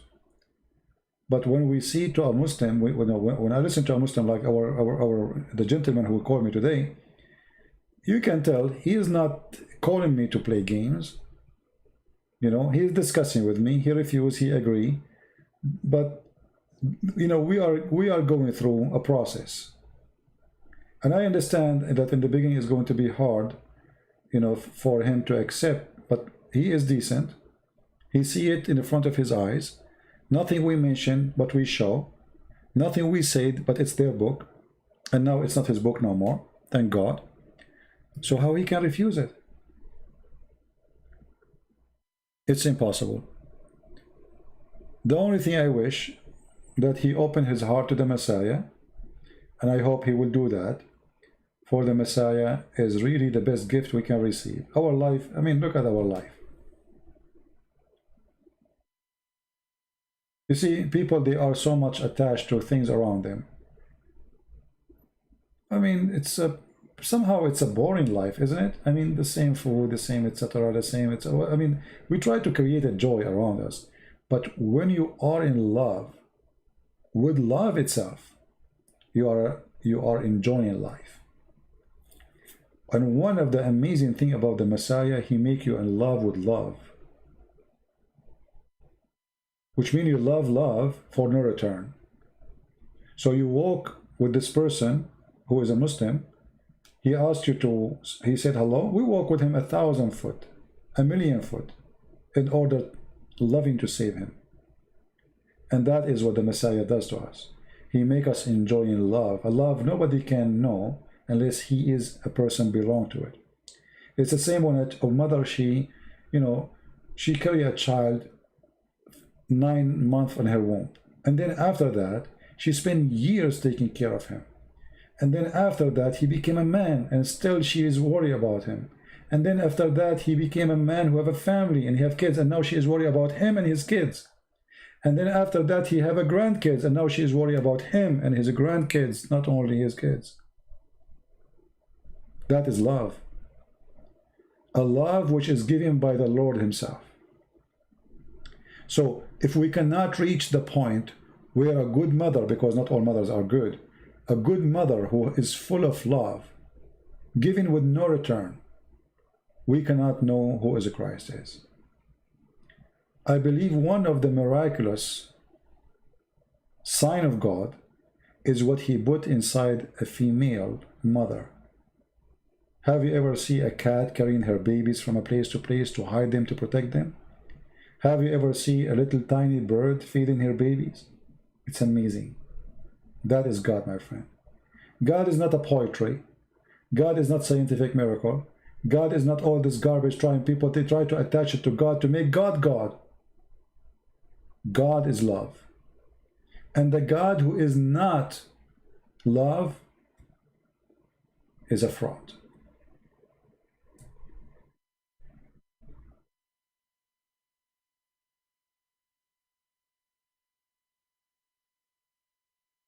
If we cannot find love with this God, how he can be God anyway?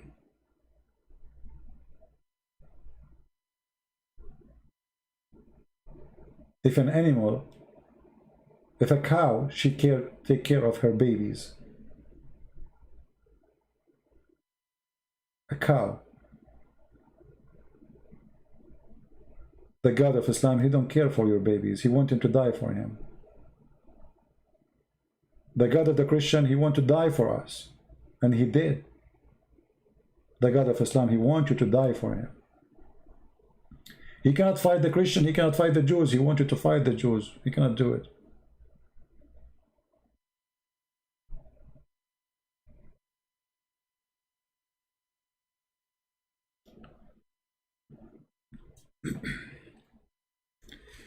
God is good.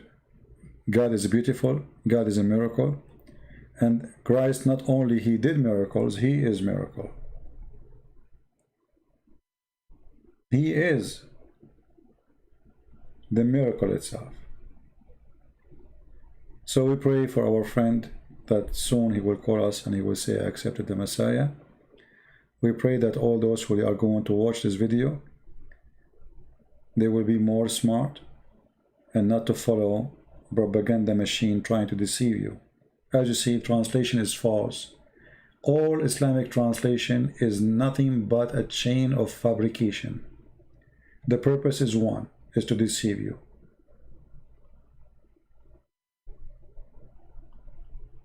As simple as that.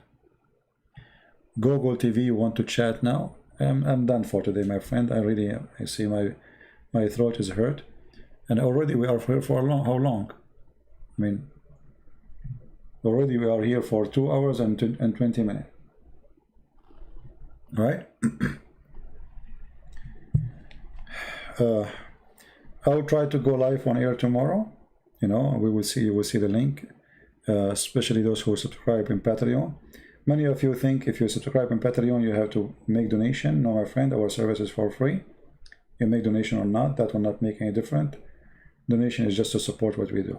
So subscribe in Patreon, and you will see when I'm going to go live on air. It will be updated, because Patreon send you email immediately when I post something there.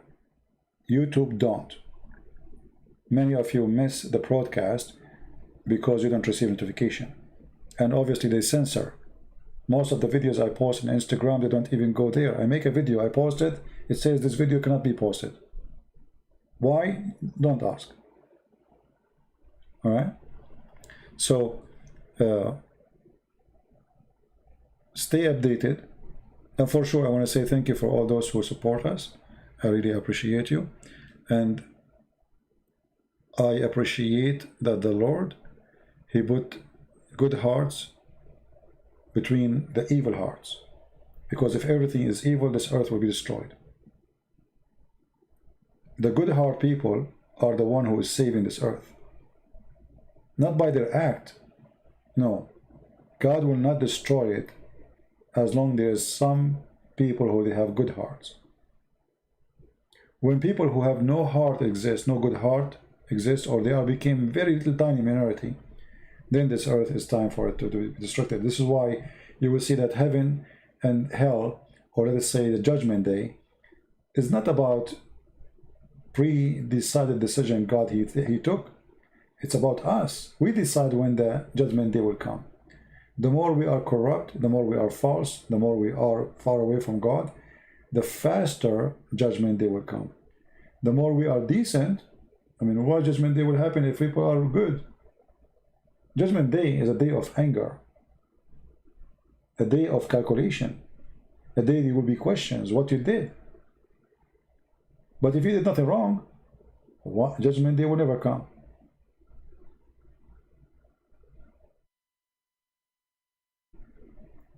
Judgment day is going to come, and all those who fabricate lies about the true God, they will pay the high price.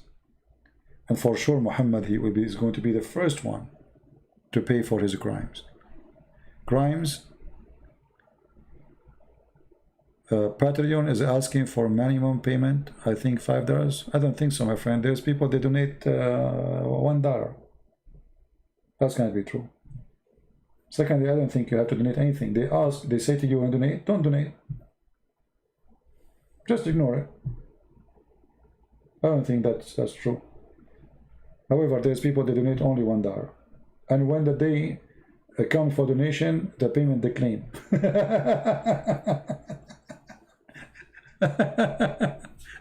You know what I mean? So, no, I don't think so. And in the same time, you see, people who support us, I appreciate them very much. Everybody, we need support. But I am here for free. It doesn't matter if people they support or not. And I don't treat people differently because someone he support me or someone he don't. No. I believe strongly that there's many who they are even making donation, they are poor. But just because they have a very good heart, they give the little tiny thing, which is a lot for them, by the way. I'm not saying it little to put down, no. Do you remember the story in the Bible where a woman, she gave little tiny penny?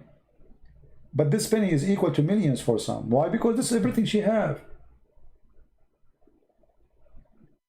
So we appreciate whoever support, even if it's little tiny. But in the same time, if you are a poor person, your family need it more. Your family, you know, first. Your children first. Your wife first. There's first in life always. And by taking care of your children, you are taking care of what God asks you to do. You are being a good person. You are being a Christian. And then if you can help in something else, like giving donation to someone who's poor, feeding somebody, you have extra food, why not? But you take care first of your family. That is the right thing to do. Because a person who don't take care of his family, he don't deserve to have one. Literally. Actually, it's a crime not to be good to your family. If you don't want to be good for them, why you have them? Why you brought them? Why you get married? Why you have children? So a Christian person is always a person who have a good heart. And the good heart starts from your home. A man, he love his wife. The wife, she love the husband. They love their children. They do whatever they can to make them happy. Now, for sure, not every marriage is successful, and not everybody, it doesn't mean you are a bad person if your marriage fails. But I'm talking about the intention of the person. You do your best. Your intention always have to be good. If the intention fail, remember, it's not love who fail. It is people. The Bible says love never fail, which is an amazing verse, by the way, in the Bible. Love never fail. And the reason love never fail, because when you do an act of love, you are successful always in the front of God. Maybe not in the front of people. Maybe people will judge you wrong. Maybe people will call you stupid. Like stupid, you give your money to this poor person, they don't, for many, they will make fun of you. But God will not. He knew your intention. He knew what is in your heart. So love never fails, and always an act of love is an act of love no matter what you do. You never fail. Let us say once somebody told me, someone, he make a donation for somebody, let us say someone claimed to be poor, sitting in the street, ask him, but he's a liar, he is not really in need. Still, you did not fail. Your love never fail. God is watching. You have amazing love in your heart, and you did what you think is right. What failed is that person. He is the failure, not you. He think he fooled you, but the fact he is fooling himself. So don't let the evil one make you stay away from being in love. Being in love with love, and that is Christ the Lord. Love your enemy. Sometimes we go upset, we get angry. Muslims, they do things, war, like massacre, killing, violence. You go angry, you are normal, you are a human, that's very normal. But still, love exists for a reason, even in that case. Actually, in this case, is more important, because love will heal you, will heal your pain. It's like a medicine, but it doesn't show on your skin. It is inside you. Hate will kill you. Hate is like a poison, which is slowly destroying you. This is why if you go in the Middle East, you will see that even those who have, some countries in the Middle East, they have a lot of oil, they have money, but they are not enjoying their life. Because they go to school, the Jews, the Christians, you have a lot of anger inside you. You don't enjoy life. You don't enjoy anything. They put a lot of hate, and the hate is eating your heart, is eating your blood. You cannot see anything in this earth without your hate. And by doing that, you are dead already. You lost your life. You became a slave of hatred. We Christian, we are free. Because we reject hate. And the second you have hate in your heart, you should know that you are doing wrong. And you are staying away from the Lord. Somebody might say to me, okay, so let us say now the Armenian, they are having fight with the Azerbaijan. Isn't it hate to take your arm, fight? No, it's not. God, he gave you life. Nobody should take it away from you. You have the right to defend yourself. The Bible, he said that the Lord, the Messiah, he asked him, the one who don't have a sword, and go buy one. But we knew that the Messiah never killed anyone. He never have a war. So what the sword for? They said to him, we have 2 swords. He said, this is enough to defend yourself. Not to defend him. God don't need anyone to defend him. When Peter, he took his sword to defend the Messiah, he cut the ear of the soldier, the Messiah, he put the ear back, and he rebuked the act. So defending yourself is not an act of hate, it's an act of love, actually, because you're defending your land, your country, your family, your mother, your daughter, your son. Evil ones can do harm to them. That is an act of love. Even it sounds like ugly because it's a war. A Muslim, he has the right to protect his mosque. Even his mosque may be the house of the devil, but he should protect his mosque. Why? Because if you don't protect what is belong to you, that doesn't belong to you. You know what I mean? A Muslim should protect his life. If somebody want to kill him, he's a Muslim, so what? He's a human. He should defend himself. And that goes for the Christian, that goes for the Hindus, that goes for the Buddhas. But we don't fight evil by evil. That's what the Bible teaches us. We don't do as they do. That's why the Messiah, he says, love them. Bless those who curse you. And we bless the Muslims, and we pray that the Lord, he will open their heart. And we should do our best to fight hatred so we can win more of ourselves and of them to be saved. Because if you cannot, if you don't know how to love, how you can invite anyone? I mean, you're inviting me where exactly? When a Muslim, he says to me, convert to Islam. Okay, well, I will go to convert to Islam. What will you do? Death to America? You know what I mean? I mean, you're inviting me to the hatred party. What is the joy to be there?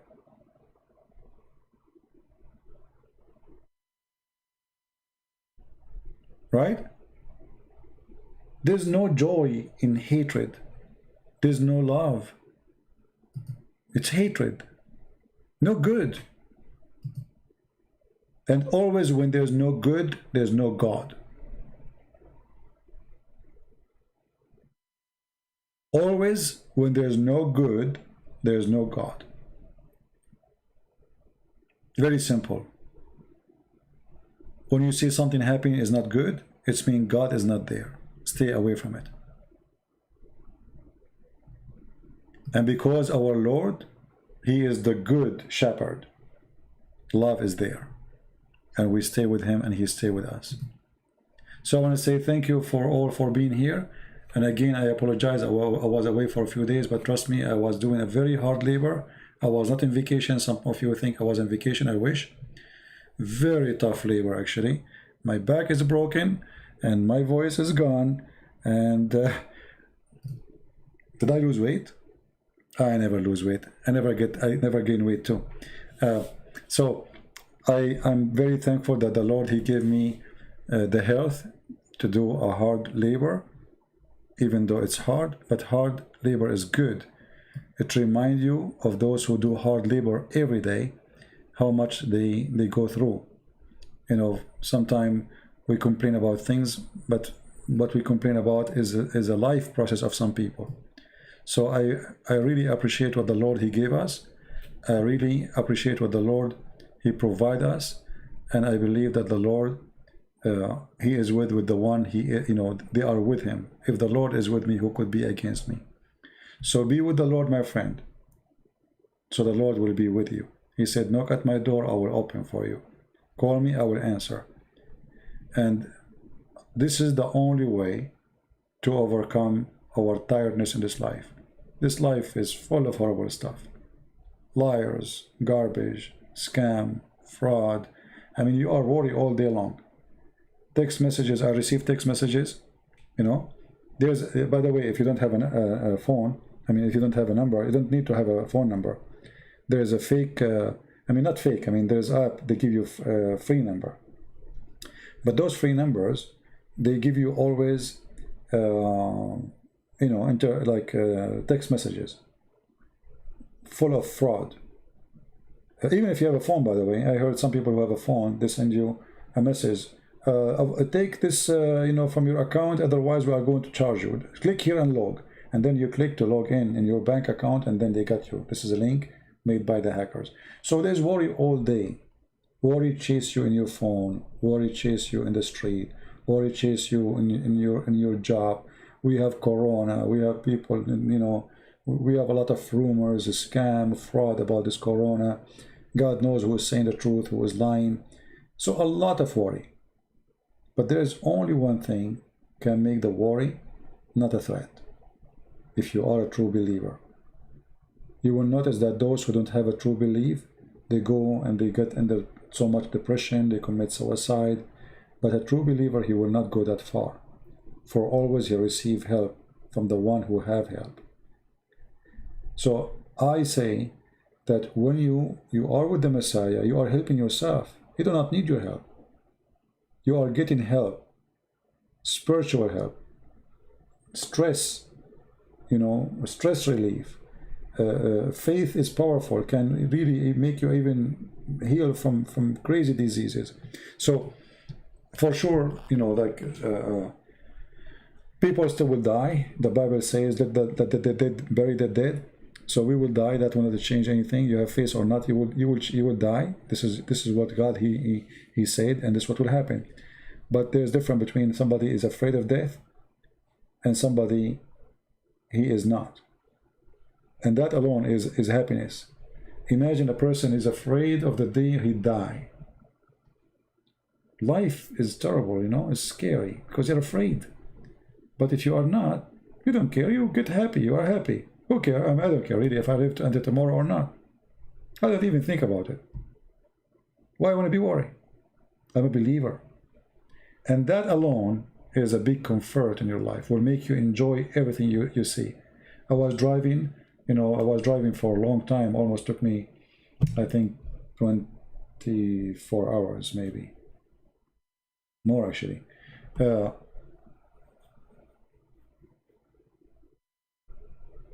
And a day and a half I'm driving. In the way, you know, I was looking at the cloud, looking at the trees. I mean, it's amazing. Look, it's so beautiful. I mean, God is amazing. But at the same time, there's death in the street. I mean, people drive like crazy. There's people, they go, imagine there's a guy, he came from the side of like the shoulder of the street, of the highway. He doubled me from the shoulder. Can you believe it? Almost, you know, like crazy people. So there's death even in the normal street. There's death even if you are sitting in your chair. Even if you are doing nothing, death is there. But a believer, he is not worried about when death comes. For death means nothing horrible for him. If you remember the story I told you about the monk who was dying and they brought a doctor for him.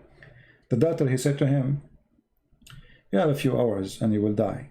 The monk, he had a big smile on his face. The doctor went out and he said, your brother, he lost his mind. He said, why? He said, I told him he would die in a few hours. He gave me a big smile. He said, why you don't go and ask him if he can talk? So he went back. He said, if you can talk, you know, answer me, please. Why I told you, you know, you are going to die in a few hours and you are happy. You sound happy. He said, the monk, he said, I'm waiting for this moment all my life to meet my Lord. And now you are telling me I'm going to see him in a few hours. What do you expect? So even the death, which is the most horrible moment for someone, can be the most enjoyable moment for someone else. It's just the way we think about it. And being with the Lord will make you change everything you think about. From marriage, to relationship, to jobs, to risk, to illness, to disease. I mean, everything. A believer, he sees things differently. So my friend, it's for your benefit to be a believer. It's not for the benefit of God. God do not need you. You are helping yourself. I want to say thank you again. May the Lord bless you. And until we see you soon again, maybe tomorrow, God is willing. Until then, Christ is Lord, Islam is false, and we are happy for our friend who left Islam today. And I hope soon he will call us, soon accepting the Messiah as his Lord and Savior. Take care, and God bless you. Bye-bye.